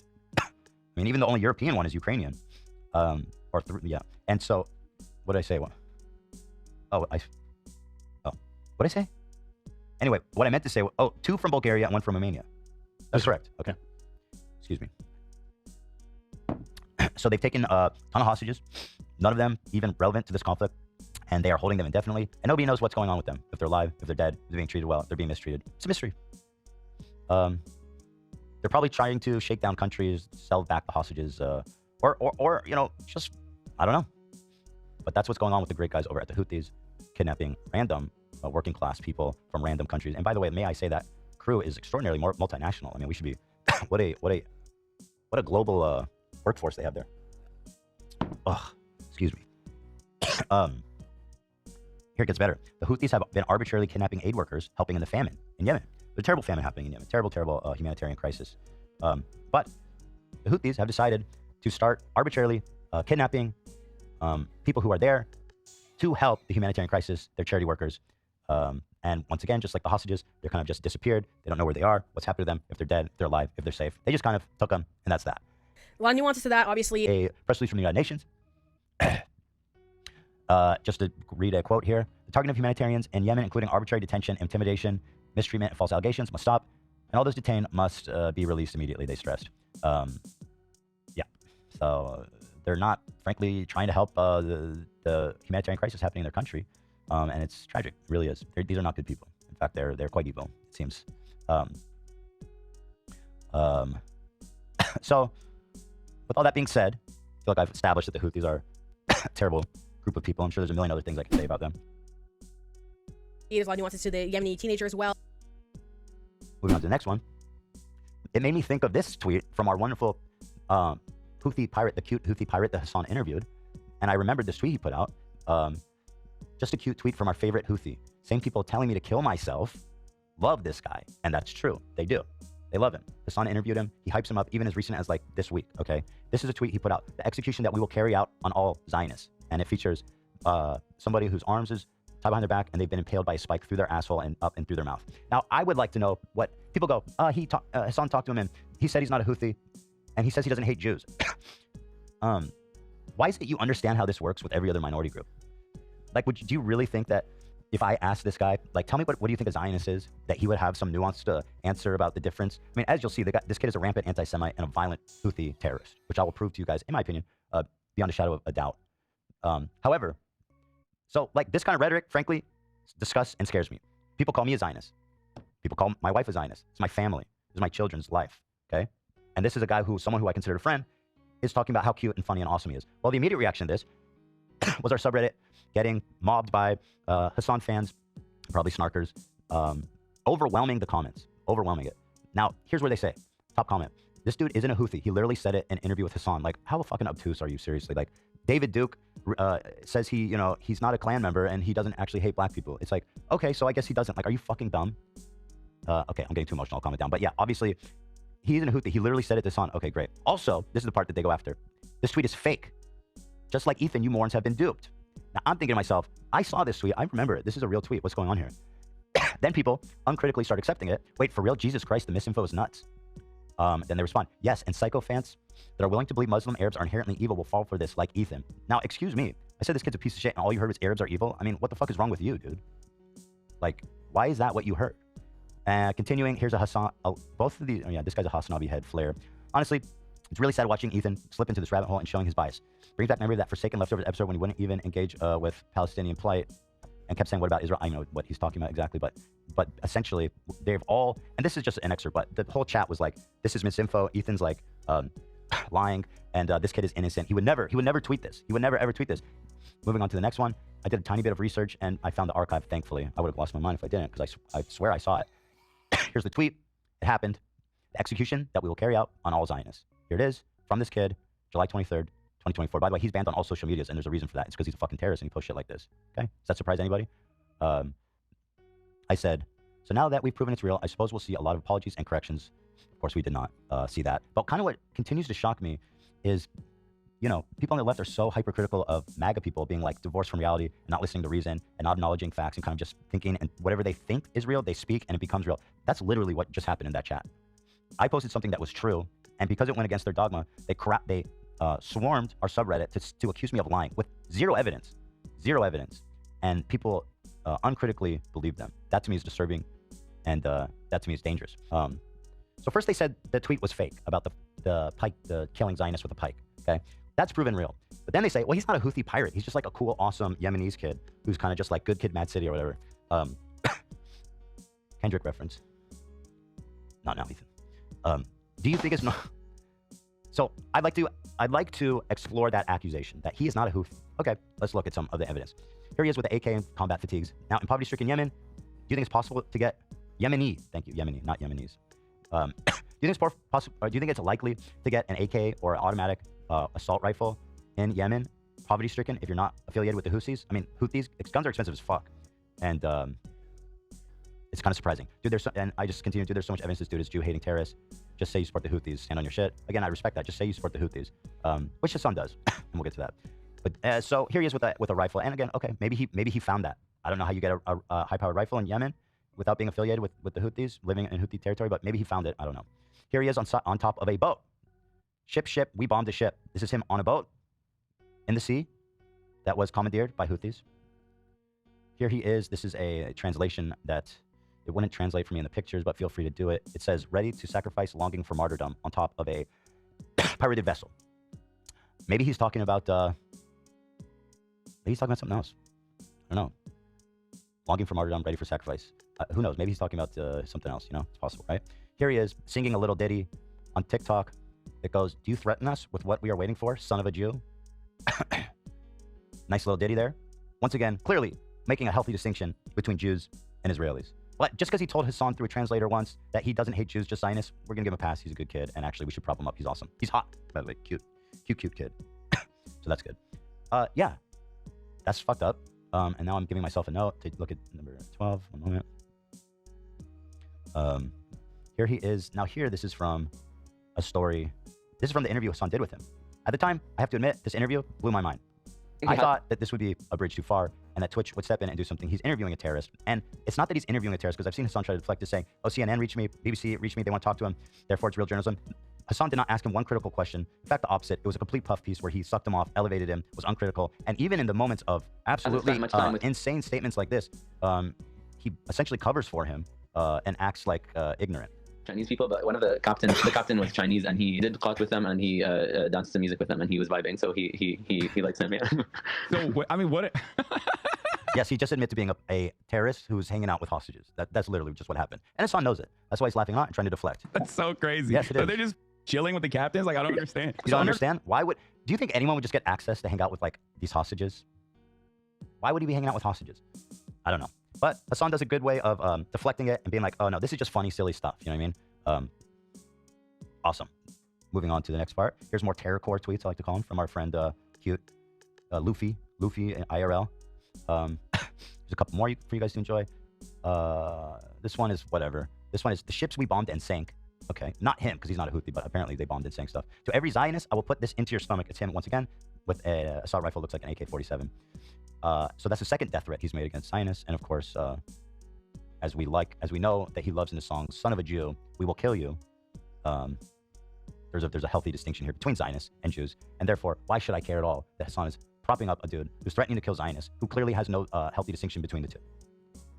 And he continues to blur the lines between people who say Zionists and people who mean like normal-ass people who aren't fucking like genocide committers, and opening the door to rampant, blatant, open anti-Semitism of the guys using the slur Zionism, which has no fucking meaning, no definition, because it's so broad, it's so nebulous, it means nothing. And it can be employed 1,000 different ways, 1,000 different people, and people use it just as a matter of fact, like everybody knows what it means. People started calling Bernie Sanders and AOC Zionists. I forget why, but they did something that everyone perceived as being pro-Israel or something, and now they're Zionists. And you know, it's like, well, I know AOC's not a Zionist. You know what I mean? But according to him, we need to kill her. We need to put her on a spike. We need to put AOC on a spike, kill her, shoot her with a gun. That's what Hassan thinks is not a problem. Moving on. So I don't know. Is he affiliated with the Houthis? I mean, listen. At this point, I believe that it's impossible to deny. I do. I think it's impossible to deny that this kid is affiliated, deeply involved with the Houthis. He's on ships. He's blowing up ships. He's hanging out with hostages. He's walking around with guns, combat fatigues. There's enough evidence, all right, to at least be like, hey, you know what? Let's not fucking spike Zionists, okay? But no, his fans, here's what they do. They first call me a liar that the tweet's not real. Then, once the tweet's real, they say he's not a Houthi. So, also you're lying. There's no point to which reality catches up with these people. There's no point in which me presenting facts, disputable facts, will change their mind that whatever they're obsessed with is real, and that me, a Zionist, is lying. That's the beginning, and that's the end. I don't want to really get into that because I think that would take a lot more digging than this conversation I want to have is requiring, and I think is something that I want you to be able to discern on your own. Then why the hell did you make this video? But there ends up just being more posts, right? So Ethan Klein does this show where he condemns this episode where he condemns Hassan, talks about all this proof that he has, that he platforms anti-Semitism, and then starts saying, many Jewish friends and family, I'll have this picture on screen too, obviously. Many Jewish friends and family have reached out to thank me for the show today. I want to thank them for their kind words. I encourage you guys to please check in on your Jewish friends. I think you'll be surprised the amount of anxiety, fear, and isolation they're experiencing, and how genuinely happy they are that you ask. Cheers and thanks you guys for watching. So a huge premise of this Hassan episode 2 was something that was very frustrating when I was looking at, where one of the claims that Ethan Klein kind of hinges on is that anti-Semitism is something that is accepted in society, but all other forms of racism are not. No, he didn't. At all. FBI crime stats. This came out, I think, just last month. Jews make up 2% of the population and 15% of hate crimes in America. Must be nice for people unaffected by anti-Semitism to tell Jews it doesn't matter. It must be nice to have that, to come from that place of moral superiority. You're completely unaffected. It's quite stark. I mean, African-American hate crimes are still number one, but for the proportion of Jews making up like 2% of the population of America, the fact that they're number two is pretty stark. So again, you'll hear this kind of relates to a statement Hassan says. Maybe I'll pull it up now. I think what's crazy about this he's is talking that, like, about I'll say at this point I don't even remember what me and Frogan were arguing about, but he's basically defending Frogan. Do you remember what happened, Dan? Stand there. What happened with Frogan? I literally don't even remember the details of it. You don't want to say? That's fine. You unfollowed her. I say what? You unfollowed her, and then she talked about it in Discord. Is that what he's talking about? Oh, this is from the first one? Okay, so then that's what it's about. When I unfollowed her, and then she said I hate Arabs and stuff in Hassan's Discord. And instead of, and this is a mod on his channel, instead of, having a word with her about, what's going on, he actually chastised me. For what? Let's see.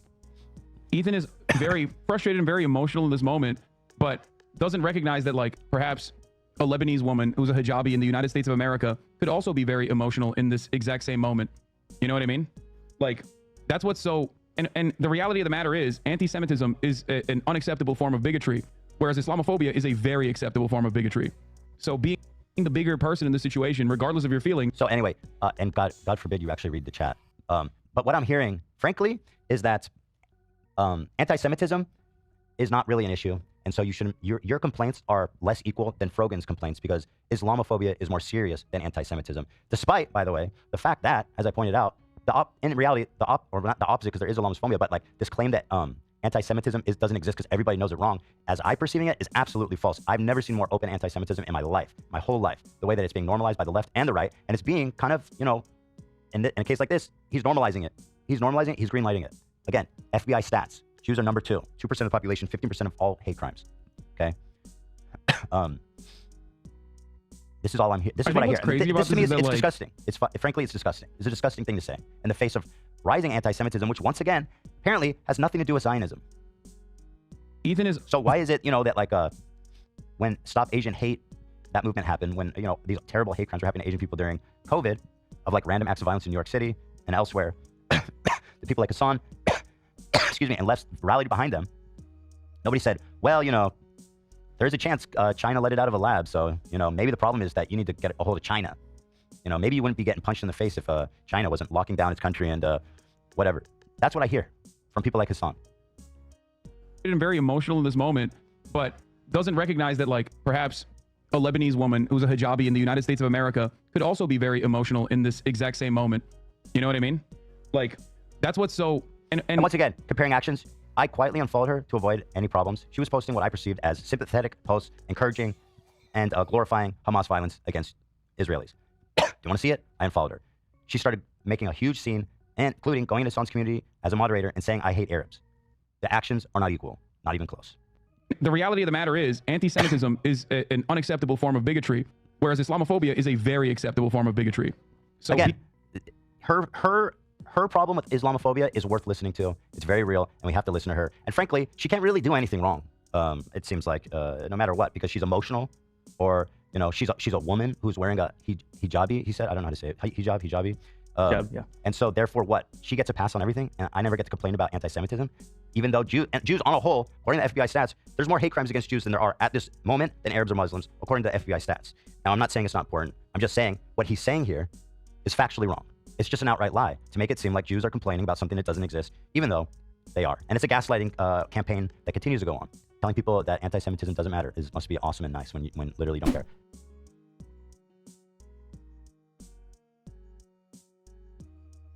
So there's 3 main aspects here. For one, Ethan Klein claims that 90% of Jews are Zionists. Secondly, the claim that using the word term Zionist is in turn anti-Semitic. So these 2 things are being linked, right?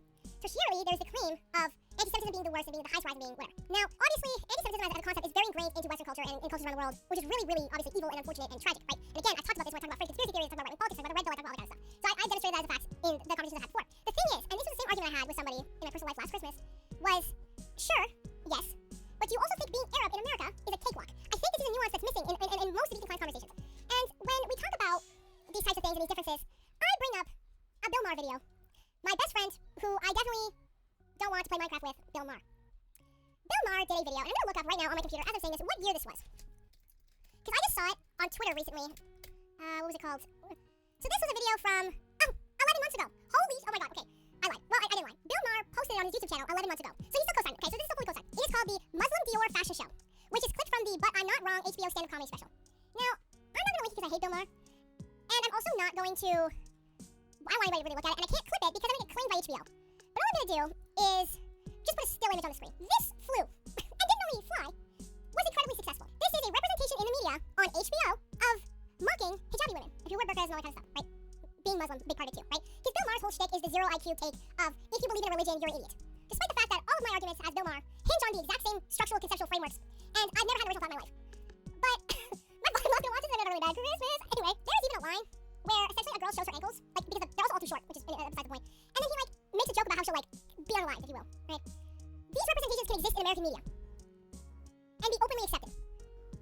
I've known people in my personal life that are from like rural areas that will see a person who is a hijabi, for example, and then be worried that they're going to be unalived by them via like extremist terrorist tactics. I'm not going to get into that because I think it's just so heinous to even discuss. Islamophobia is so intensely ingrained in especially post 9/11 North American culture, but also Western culture, that I just genuinely don't understand the cognitive dissonance. Ethan Klein also goes off about this FBI statistic about hate crimes to certain marginalized groups, putting all these statistics to be like the Jewish struggle is the undermined one. When media representations like this can exist, like. I mean, just listen to what this guy has to say. To my dick! What do you think the response should be from Netanyahu and the military to Kill all Palestinians! All of them! Now, So, like, that's crazy, obviously. Thank you. I mean, it's barbaric. To just say that on camera. Yeah. I mean, why would he? Why would there is a level of comfort in saying that, more so than saying kill all Israelis, yeah, all Jews. Yeah, of course. There's definitely way more acceptable no thing to say. hesitation there, right into the somehow. camera. Yeah. Full mask. Just think that there's a dissonance there. And that dissonance is the main point of frustration with that audience. Because it's one thing for Ethan Klein to go, I don't like Benjamin Netanyahu, I don't like what's going on in Palestine, I don't like any of this. But to then, every other statement is an argument against the people who support it. No, it's not against people who support Palestine. It's against people that support terrorism and the death of civilian Israeli. Because of the 10% of things you don't agree on, you openly attack pro-Palestinian creators. Yes, because the 10% he disagrees with is anti-Semitism and violence against innocent people. On a regular basis. Demand that their sponsors be taken away, demand that their revenue be taken away, demand their platform be taken away. The actions aren't aligning properly. Because I think the biggest issue is, Ethan Klein often talks about the eradication of the Jewish people being an ideology of the Houthi, of Hezbollah, whatever. Which again, are instances of that being true, yes. But doesn't seem to also acknowledge that it is not right for the preservation of Israel to come at the cost of other people. Because he always says they want 8 million Jewish people to be displaced from Israel. And then, that's the biggest issue. Which again, I don't think is a lot of the arguments that a lot of people have. I'll show it. Here's Hassan. And once again, if he's commenting on it, if he's critiquing it, that's one thing. But he presents it, and he walks out of the room. He presents it with zero critical analysis. Just a full-on endorsement of this terrorist organization. Right here on Twitch. Now, I don't know if you remember, but basically this is what caused the apocalypse on YouTube. Is that ads were showing up next to ISIS videos. And here's Hassan, their darling creator, who has tons of ads running on his channel, showing to his audience who is willing to receive everything he's saying without much critical thought. No offense, but at least to the ones that were in the subreddit calling me a liar, that Houthis are awesome. Yeah, like we took that fucking 2 weeks ago. You did? Oh yeah, me and XQC both. Oh, no, damn, nice. Yeah, we did. I'm sorry, I need the money. Oh, you want to see a Houthi musical? Sure. These were the people that the Saudis were killing, by the way. Zach, just so you know, these fucking. Sorry, the sound pack is falling off here. It's falling off. I'll just put it on the table. Okay. Actually, it's fine. Make sure it doesn't fall. Should I put it on the ground? Yeah, that's fine. All right. Is that good? Yeah, that's good. Here, let's continue. And musically gifted individuals. Yeah. Okay, I'm sorry. Let me read the words for you to enjoy. And once again, I feel that we should throw up. We disavow this video, Nate, because on YouTube, they actually don't allow terrorist propaganda videos to play. And I want to make it very clear that I actually do not condone this. I think these guys are terrorists, and they're dangerous, and it's dangerous propaganda, and I'm watching it for critical reasons. Is it up, Nate? Yeah, throw that up when I watch this, because frankly, I'm risking my ass watching this clip. Yeah, fuck the Houthis. So he introduces it as a fun Houthi musical. Musically gifted individuals. Yeah. Okay, I'm sorry. We do not care. We do not care. Make it a major world war. Great. Good messaging. shooting. Their heart longs for master rifles and assault rifles. Very good, very cool. He gets up and leaves his poor friend there in the trenches, taking Houthi terrorism propaganda to the dome. And I've seen this clip, man. This poor guy has no idea what's going on. He's obviously not very savvy with politics. And this man just left him fucking like George Bush when he heard 9/11 happen. You know what I mean? By God, I forbid myself this life. Ask your excellence. They're showing what's his name? MB, the king, the new guy of Saudi Arabia, the crown prince. Apparently they want to kill him. There was a war there, and they want to kill him, so that's why they're showing him. MBS? Yeah. Yeah, he's just talking about their military campaigns, and this poor guy, I wish I had this at a higher quality. See? This poor fucking guy is like, what the hell is happening right now? Yeah. By the way, notice the age of these kids dancing with guns and rifles. And how old would you say these kids are here? To me, they look 15. Just saying. The Houthis have child soldiers. They recruit them. They encourage them. It's part of their army. And Turbo's lifespan, well, he's not even a child soldier at this point. He's like 20.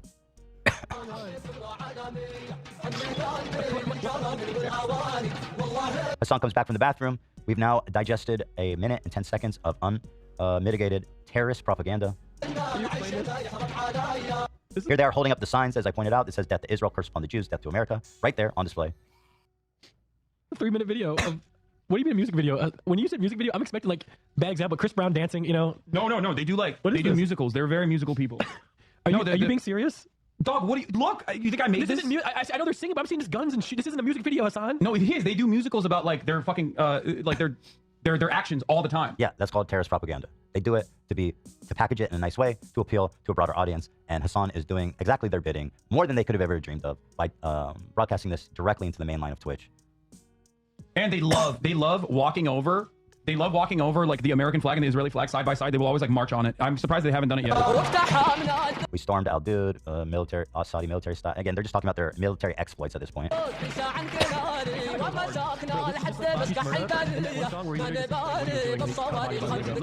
They do not care about the heavy missiles. Like they will literally take the war to them no matter what. Yeah, no, they're awesome.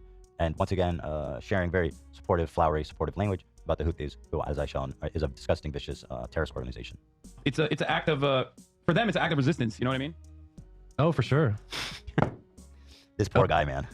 He did not sign up for this. He's in OTK. I was wondering who he is. He's pretty funny. Yeah, Nick Pollum. Is he a WoW player?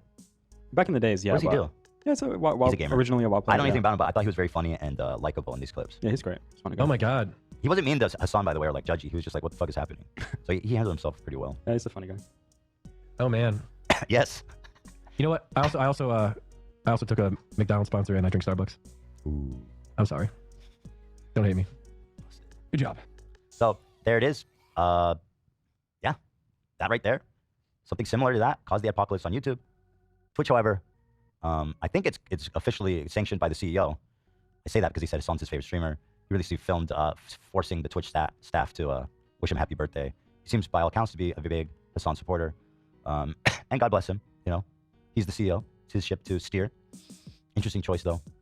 Now, when I saw this interview, I thought surely this is too far. Like something's got to give. He'll maybe get at least like suspended for a day or two, just so that just to make a point, like, hey, let's chill out on the terrorist propaganda. Nothing, and their continued basically silent support of him has emboldened him, in my opinion, to get even more reckless and ridiculous with his platform. We'll move on to the next part.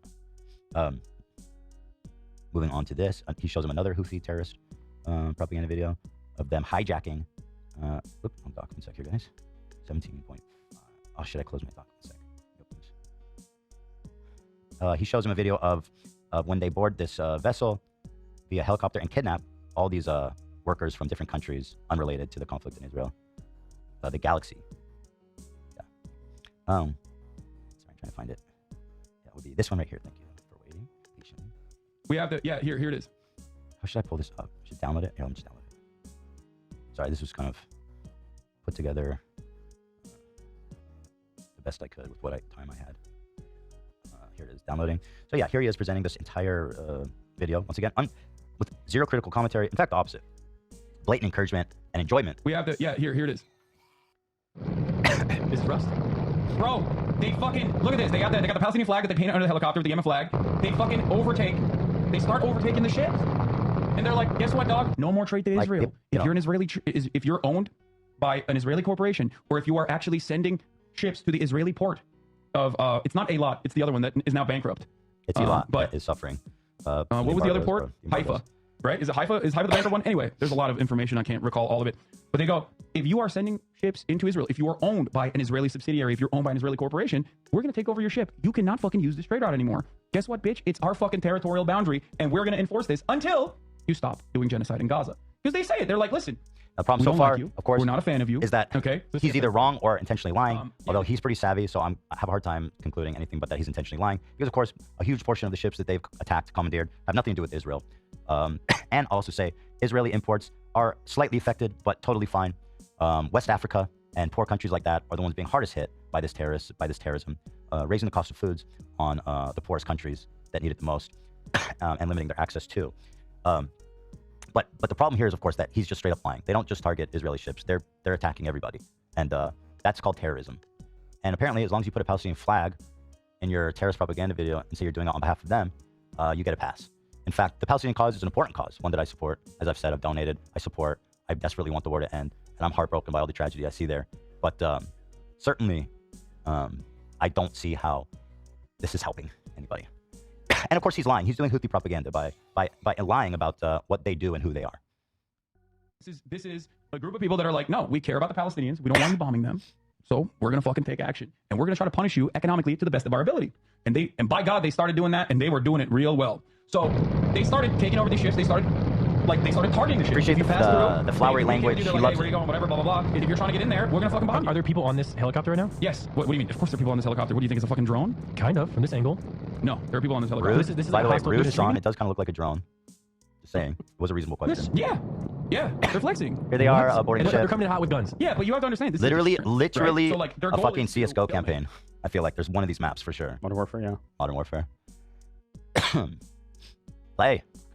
And show it to the world, so like other companies that don't want to risk having this happen to their product, having this happen to their ships, literally are like, okay, we're not going to use the trade route anymore. All of a sudden, if you don't use the trade route, trade gets more expensive for the West. All of a sudden, if you can't use that It's trade route, expensive for everybody. the Israeli port Once is going to again, get a totally ridiculous reading of the situation. It doesn't just get expensive for the West. The West can afford it. The West, you know what I mean? It's the poorer countries, the West African countries, that it gets expensive for, that it hurts them way more. And in fact, like I said, Israel imports are relatively fine. bankrupt. Israel is not going to be able to get the materials in time that they need for waging their war. Israeli society is going to start getting upset. They're going to be like, I can't get my treats. I can't get my Amazon Prime deliveries. What the fuck is going on? I hate this. Israel sucks. I'm leaving Israel. That's the goal. Again, I just have to comment, just kind of almost as an aside, but getting people to leave Israel, like 80% of the people in Israel are citizens who were born there. They don't have anywhere to go. This is part of the fucking problem with this conversation that I have to explain to people. The Israelis cannot go back to Europe. There's literally nowhere else in the world for them to go. As I said, Elo's parents were born in Israel. So it's like, you know, the country's been there almost, you know, coming up 100 years. Like 80% of the people were born there. Okay, who's leaving? And I guarantee you the people in Israel would love to leave if they could. I'll tell you, I've known a lot of Israelis who are able to immigrate to America, and that's like the dream there. Trust me, you think they fucking want to be there? Most of those motherfuckers can't wait to get out of there if there's any chance. That's the truth. You know what I mean? Do we have the full video? I'm curious to finish because well, anyway, I'll just describe it. The rest of the video shows them going through the ship with their guns drawn and essentially hog-tying these workers and taking them hostages. Once again, from a grouping of countries, none of them Israel, America, or even Europe, with the exception of Ukraine. Most of them Filipino. Those guys are like, what the fuck? Like, what did I do? Thank you, Dan. Here it is. This is the video. And again, let's throw up the disavow, because here on YouTube, at least when you show when you show terrorist propaganda, generally results in an issue. I'm presenting a critical commentary, and of course, this is the rest of the video.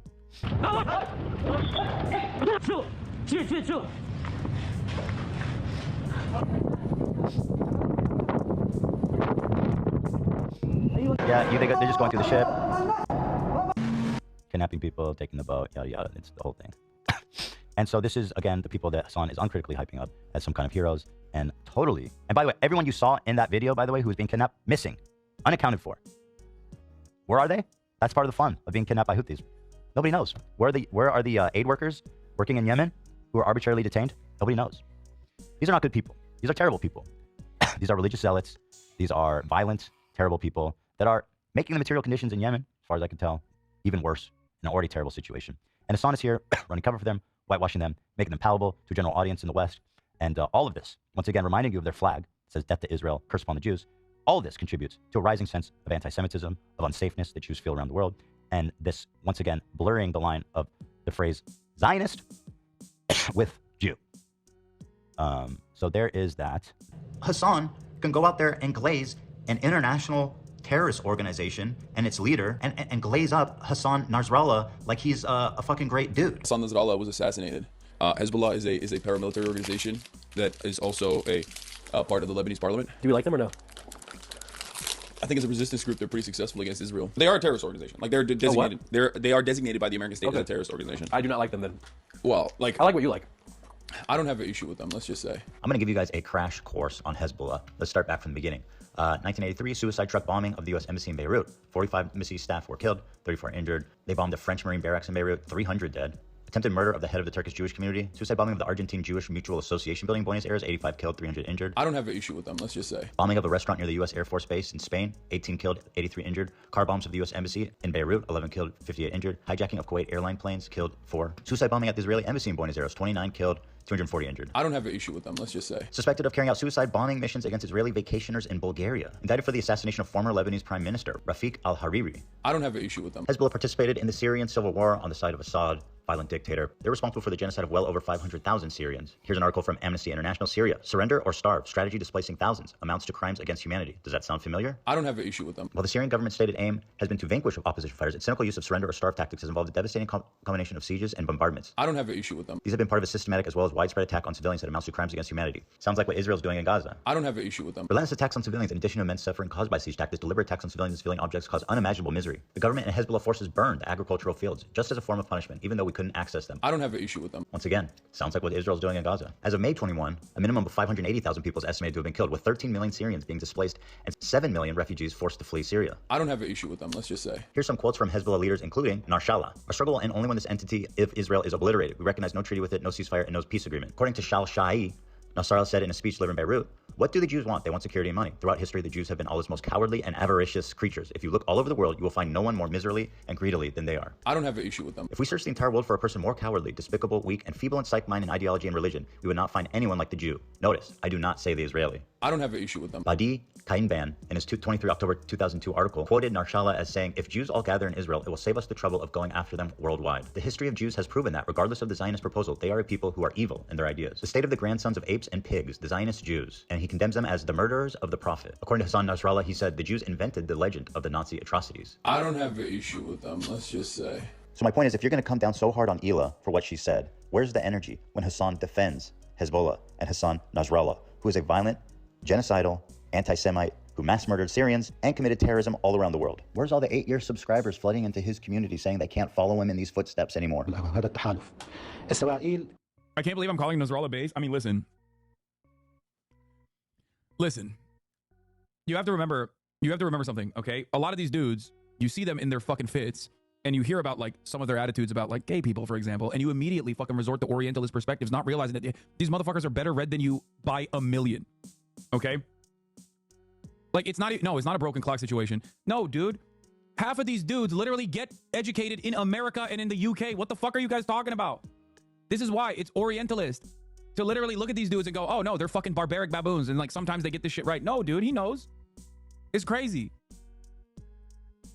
He's read more books than you could ever imagine. And also, ultimately, he is regarded as a pretty brilliant person in terms of, like, everything that he's done. You might not agree with his methods. You might not agree with his attitude overall in terms of, like, his opinions on civil liberties and shit like that. But ultimately, this motherfucker has read a shit ton of books. I don't have an issue with them, let's just say. Are there, of course, people who are anti-Semitic on the left that are saying yes, but also that doesn't mean that your absolute arguments are correct either. You see what I'm saying?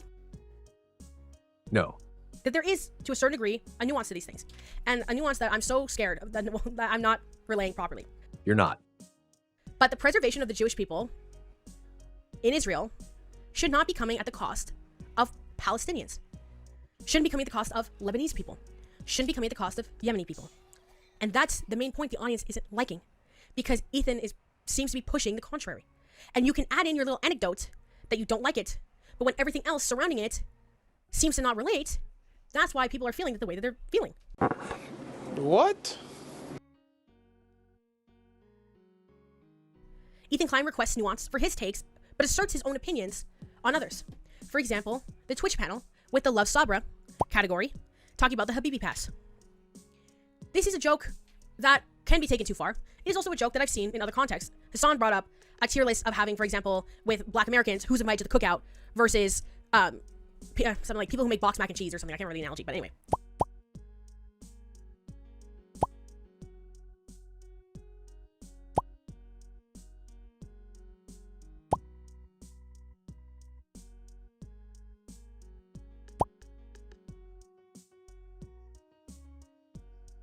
Also, Ethan Klein uplifts creators recently that do not support Palestine. For example, Lonerbox. Lonerbox is a Lebanese political commentator, and he does support Palestine. Do you smell that? Yes. It's Hassan propaganda. Who's like this with Destiny. Destiny. With Destiny, who literally debated Norman Finkelstein on the fact that the genocide is okay. That's not what he argued at all. He argued whether or not events in Gaza fit the definition of genocide, which, yes, it's weird, but far from what she is saying. And also, who gives a shit? He has nothing to do with this. And I'm gonna have a little bit of censoring because I want the video to have reach, not get age restricted.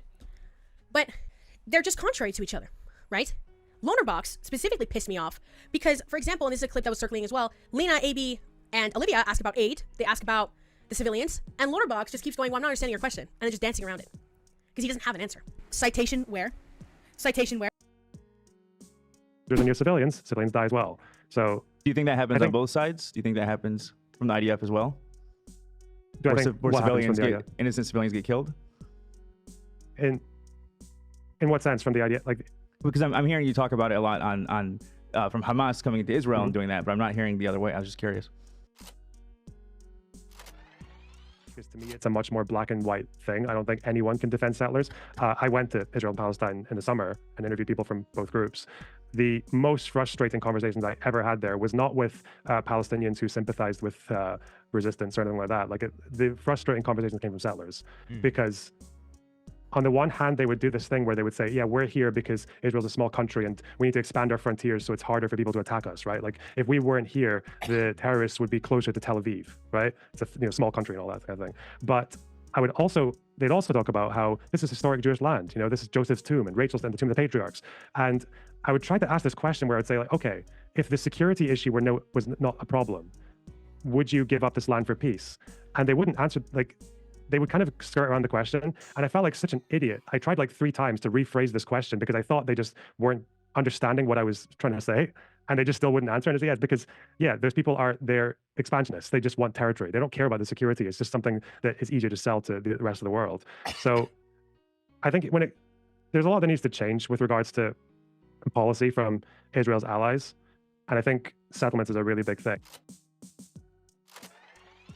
Because I'm hearing you talk about it a lot on from Hamas coming into Israel and doing that, but I'm not hearing the other way. I was just curious.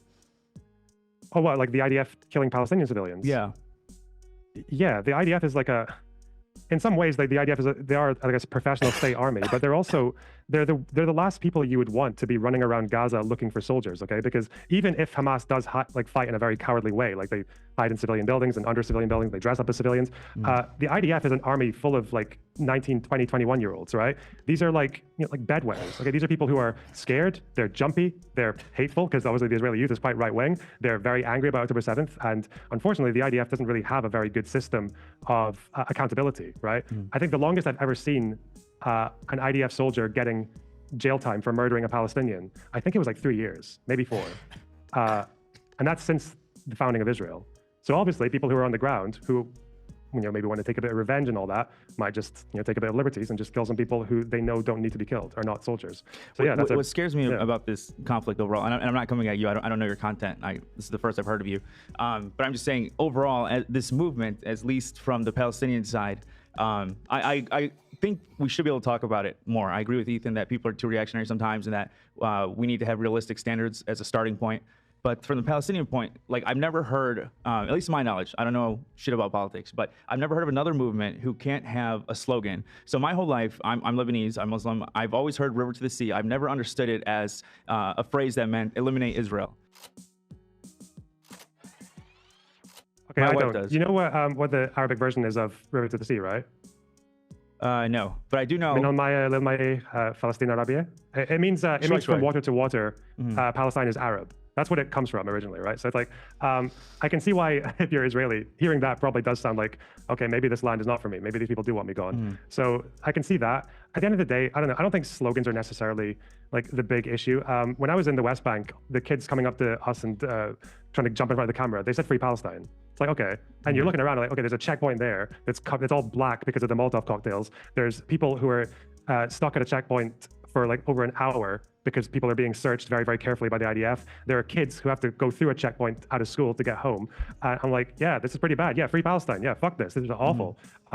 So yeah, I don't know. I think as far as slogans go and optics, I think Palestinians are pretty good at that, actually, aren't they? They're actually quite good at wooing the rest of the world in terms of like looking good or being sympathetic, right? Because they have their situation is something that people should be sympathetic with.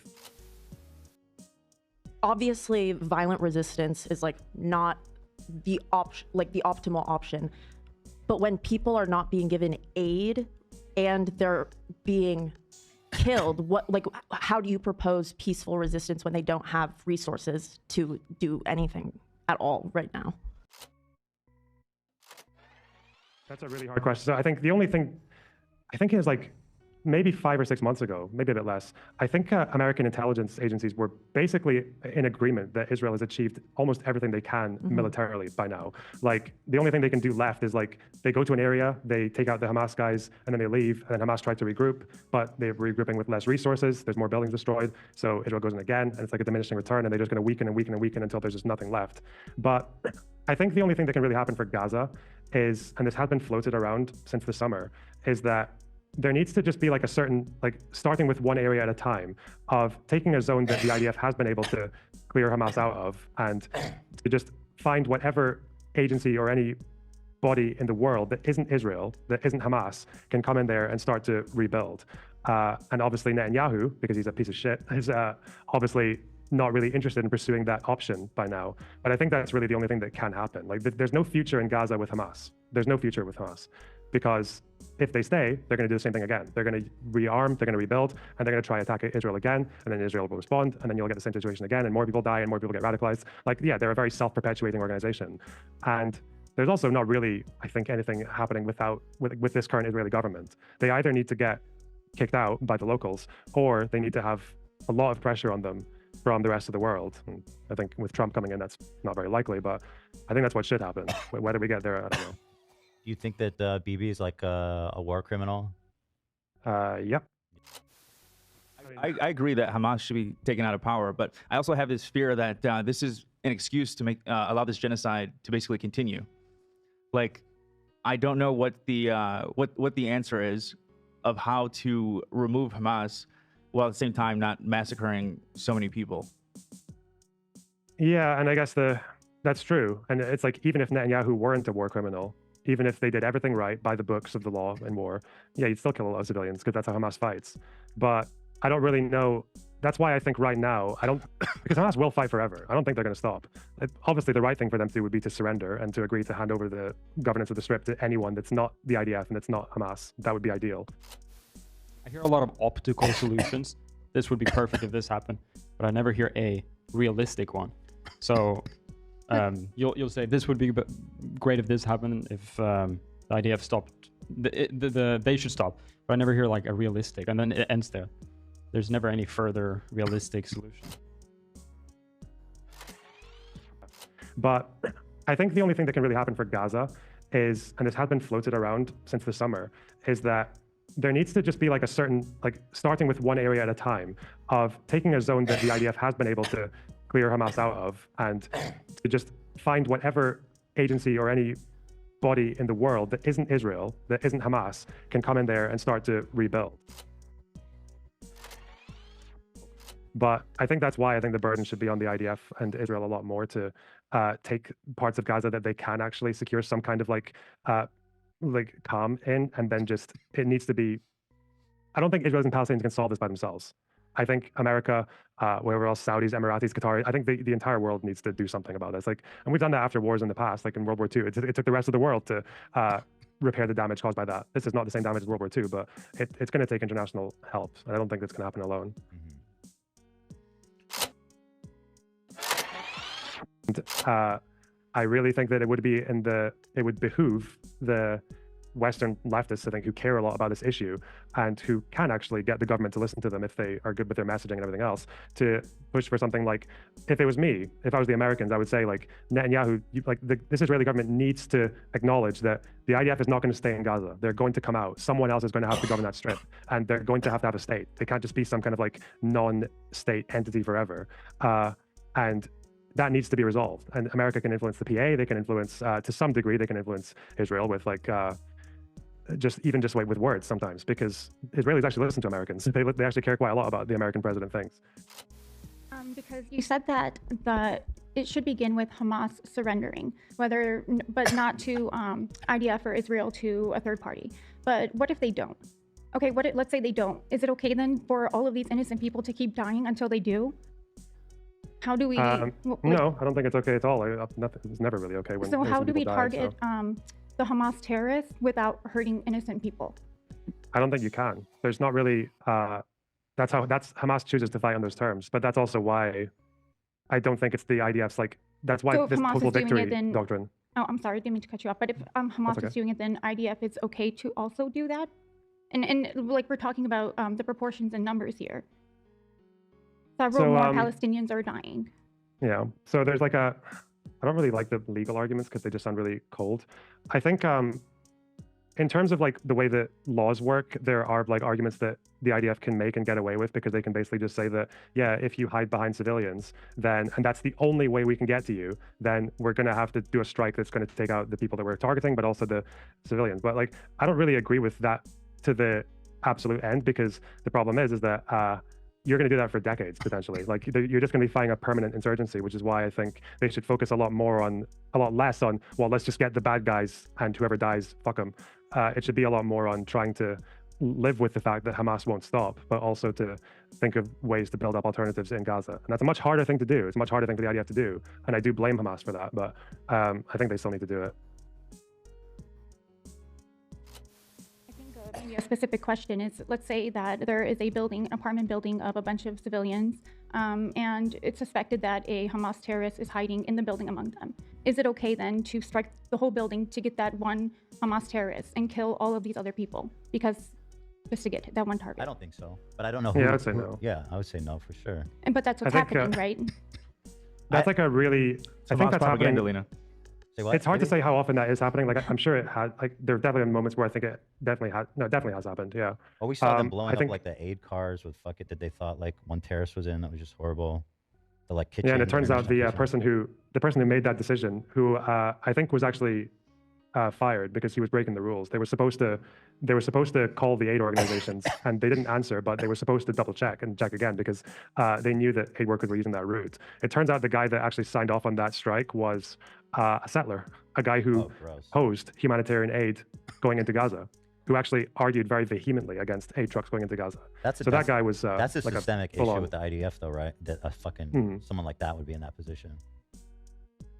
Yeah, and the lack of accountability is awful. But yeah, to answer the question about what one terrorist in a building full of 20 or 30 people or 50 or whatever, it's like a really difficult moral question. I know that in like law they try to solve it because they say that, well, it's legal if the collateral damage, they call it, the civilian harm, is lower than the military advantage that you're going to get from it. And it's like, okay, how do you measure these two things? Like, how do you measure a military advantage against a number of civilian deaths or human lives? You can't really do it. So I think the way that some people try to solve it is they say is like, do we have any other way of stopping this threat? And generally in law, if you don't, then you just say, well, yeah, go ahead. And then people somehow do those jobs and manage to sleep at night. But, like, that's why I think that there's only so much that the IDF could have done militarily. I think, and they've probably exceeded that by now. Like, they don't need to gain any more. That's why they need to go and pursue other options. Well, so, and they represent like the. So me and my wife, we're from Dearborn.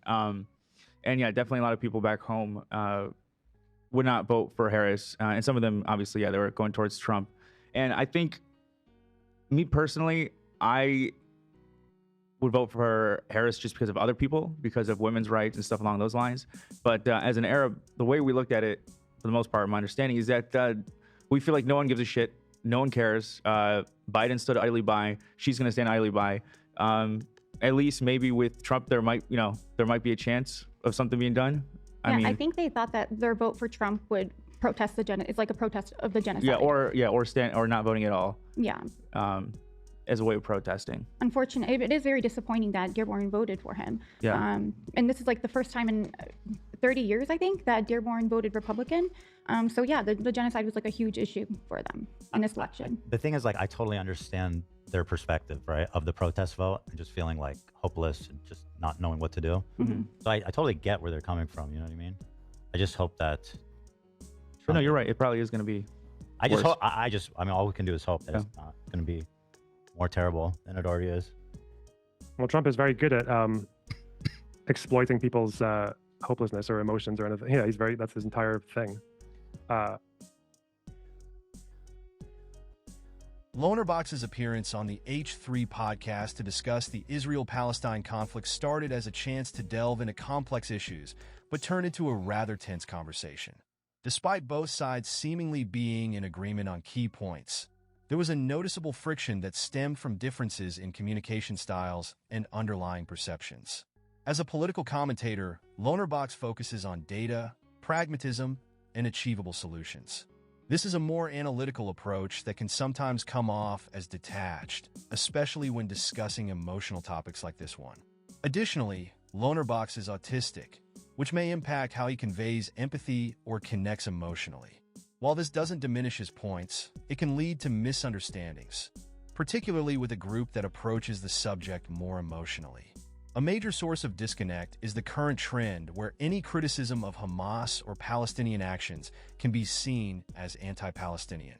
Lonerbox, like many others, condemns Israel's actions but also holds Hamas accountable.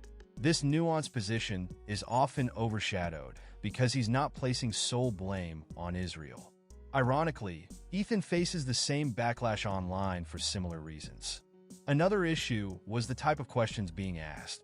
The crew often posed impossible or deeply philosophical questions, such as, what's the solution?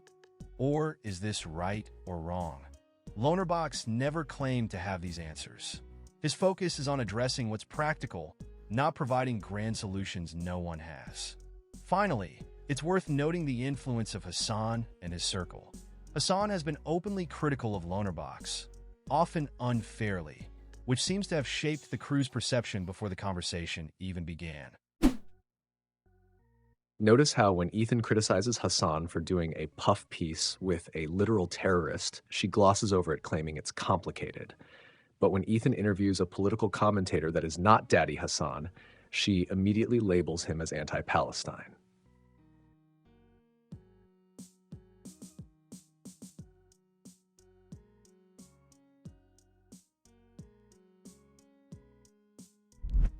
Because it's morally reprehensible. There's also the concept of grouping Jewish people with Zionism that many people pointed out in itself can be deemed as anti-Semitic. I think Ethan Klein has openly attacked anti-Zionist Jewish people, such as someone who was on Hassan's stream. He also says that it's really it's giving gaslighting and it's really demeaning for people to suggest that Ethan Klein talks to a Jewish person. It's because you keep saying when people criticize you that they don't understand because they're not Jewish. So then they go, okay, well then talk to a Jewish person. There are anti-Zionist Jews, Sam Cedar. And you won't do it. Ethan does not say that people don't understand because they are not Jewish. The context of this is that Ethan made some criticism directed towards Hassan. Hassan, as per usual, did not address any of it. Instead, he used various methods to deflect. One of those is telling Ethan to talk to Sam Cedar, which is obviously ridiculous. Even letting aside the whole talk to my pre-approved Jewish friend that has the right opinion thing. It doesn't make any sense because the disagreements he has are specifically about Hassan's reckless behavior. What's the insinuation that I only listen to other Jewish people? You know, you could start by actually watching, right? And this whole thing of like, you need to talk to my pre-approved list of Jews that like agree with me on everything. What kind of fucking advice is that? I'll talk to whoever I want. You know, it doesn't matter if they're Jewish, dude. It doesn't matter if they're fucking Jewish. It doesn't make their argument different. Okay? Like, just listen to what I actually said. Go talk to a Jew. Okay, fuck you, dude. Go talk to it. You have a problem? You know, just go talk to people of your own race about it. I am Jewish. You guys figure it out. Again, I'm criticizing you. I'm talking about you.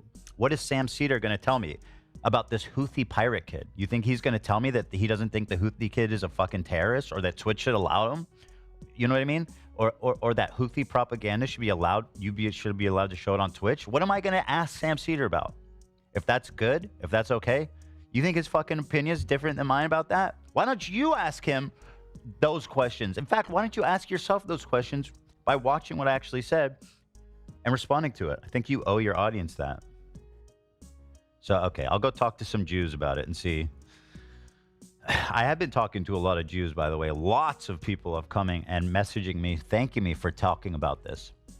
It's a real thing, you guys.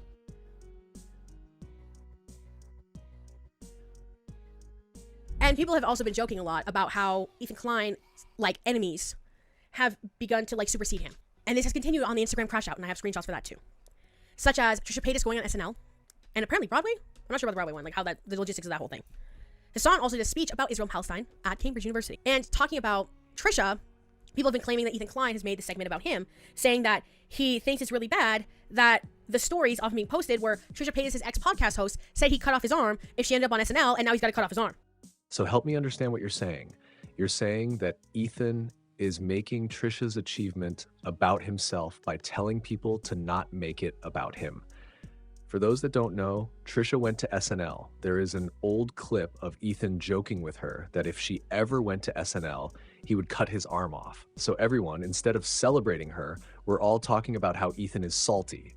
He is not, by the way. He has been supportive of her for a long time, and he said he was happy for her. He also said that it's a shame that people are making it about him instead of focusing on her success. So people have been talking about how Ethan Klein is essentially like miserable and pandering and whining and whatever. So he started weirdly posting on his Instagram story just stuff like, everything is pointless, about to enter my Joker era. And then has this as his gotcha, which has seemed to have been the vibe of a lot of recent months. Psych spelt wrong. Bitch, I'm glowing. Again, reminiscent of the vibe that there's a deep insecurity and fear. I don't even... And Ethan Klein also revealed that the revenue from November had gone down 10% from the previous, what was their lowest month by 10% or whatever, since this year for the podcast. Also, I want to say, guys, your continued support, thank you to our members. Very meaningful at a time like this, when it feels like 95% of the internet has turned on, let's face it, us. No, just mostly collectively. You. Yeah, just you. All of us, man. It's mostly just you. But I take your meaning, though. And let's be real. Let's call a spade a spade. The views are down. We'll get them back. These are people that I wanted to shed anyway. Let's be real. I knew what I was doing when I got into this. Mm-hmm. But the views are down. The members are down. The revenue's down. And Ethan's coughing. Listen to him. He's like a Tiny Tim, man. Dude. He's like Tiny Tim over here. So I want to thank our existing members for your continued support. And I want to put out a plea for those of you who are in a position to be able to afford to support, who have been thinking about it, to say that now's a good time. And we love you and appreciate your support. And thank you so much. We were going to do a subathon, but we figured right before a break, it's kind of a whack time to do it because we're going to disappear for probably the worst. So when we come back from the break, we're going to do a subathon, have a lot of fun doing that. Yeah. But thank you to all of our viewers. I appreciate it. Thank you. Keep things going. I mean, let's keep the heat. But no, we'll be back. I got big plans. Big motherfucking plans. But in truth, I'm glad these people are gone. And, you know, it's fine. We're not in like financial trouble. To be clear, not yet. Not with your help. I'll actually say, thanks to Tom. He's helped a lot in terms of like Tommy boy. Yeah, he's helped a lot. He's the goat. But there has been a pretty steep drop in members. So I guess maybe you're trying to play it up a little bit, but it's not that bad. Well, it went from, I mean, it dropped by like, what would that be, like 20%, 15%? Do you want to know the actual percent? Because I'm looking at it right now. Well, hold on. This is what I saw. Oh, Yeah, tell me the percent. You can tell me the percent. I don't want to say the number, but I want to say, you can say the percent. Okay, it's 9%. That's what I said, 10%. You said 20. Oh. 10%'s a lot. That's a lot of revenue. It's significant. I'm not saying it's not significant. Like, I don't understand what's going on because it's November, which is usually your highest revenue month, and this was like our lowest revenue month of the year, which makes me think like January is going to be extraordinarily cursed. Yeah. Which has me a little worried. No. So, yeah. We've been in worse spots. That's my attitude about it. Yeah, we have been. Although when we were in worse, listen, we're not in financial trouble. So, you know what? We've been in worse spots. It's definitely true. More than once. We know what we're doing around here. We've weathered the storm, and we've all come out with our dicks hard and raging and asking the world to suck it. Ethan has purposefully distanced himself from toxic audiences multiple times, and every time people claim it marks his downfall, but it never is. Honestly, I don't see how this is a valid criticism. If anything, it highlights Ethan's strong values and his willingness to sacrifice financial gain to uphold them.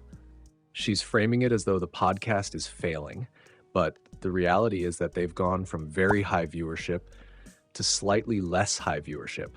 Hardly a crisis. I also forgot to mention, and this is where I'll end off my last thing, is my personal leaving point, which again does not contribute well to Ethan's claims. Aaron Bushnell last year, or earlier this year, maybe in January, I'll actually look up the date of that, February 25th of this year. So this is when I checked out. Aaron Bushnell self-immolated. Self-immolation means to set yourself on fire in protest. Ethan Klein, and I was actually a member at this time because what happened was when the BBTV fallout happened in 2023, Ethan Klein was talking about it on his members' videos. So I signed up for the membership. And then I forgot that I had it. And then I tried to cancel it a couple times on my PC and it wouldn't work. It would just refresh and I would still be joined and it wouldn't work. Month and month and month. I would just randomly remember because I was told that you couldn't cancel it on your phone. One day I tried on my phone and it instantly worked. Right after this Aaron Bushnell stuff. When I was like, you know what, I'm done with everything. I'm unsubscribing the whole nine. Because of the comments that Ethan Klein was making, essentially mocking Aaron Bushnell's efforts and the impact that he had. And if I can find the clip on that, I'll insert it here. My first reaction is this. It was absolutely insane how he like stood the whole time. That was crazy. I didn't know how that's humanly possible.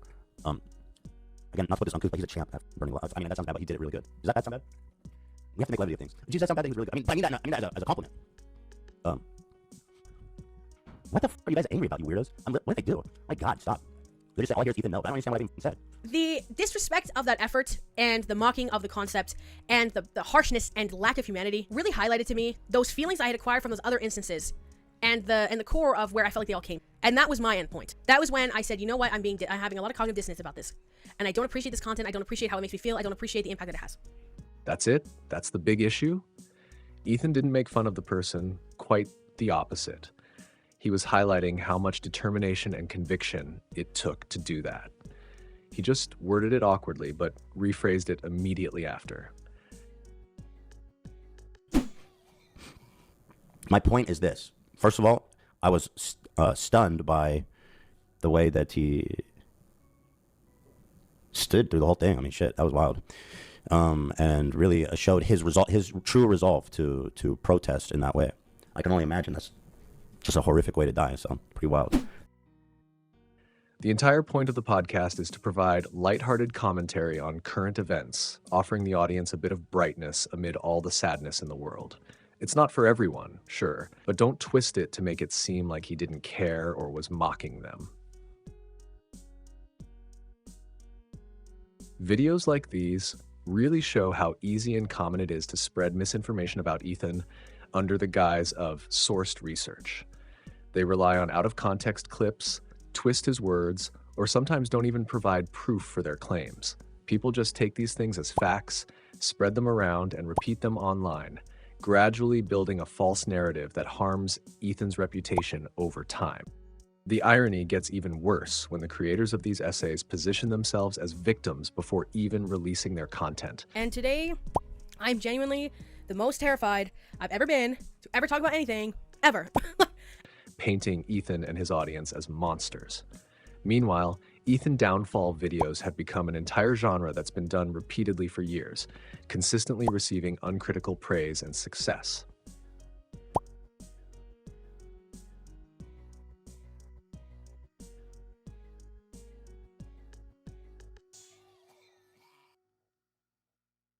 Why are you that stupid? Like, that's my problem.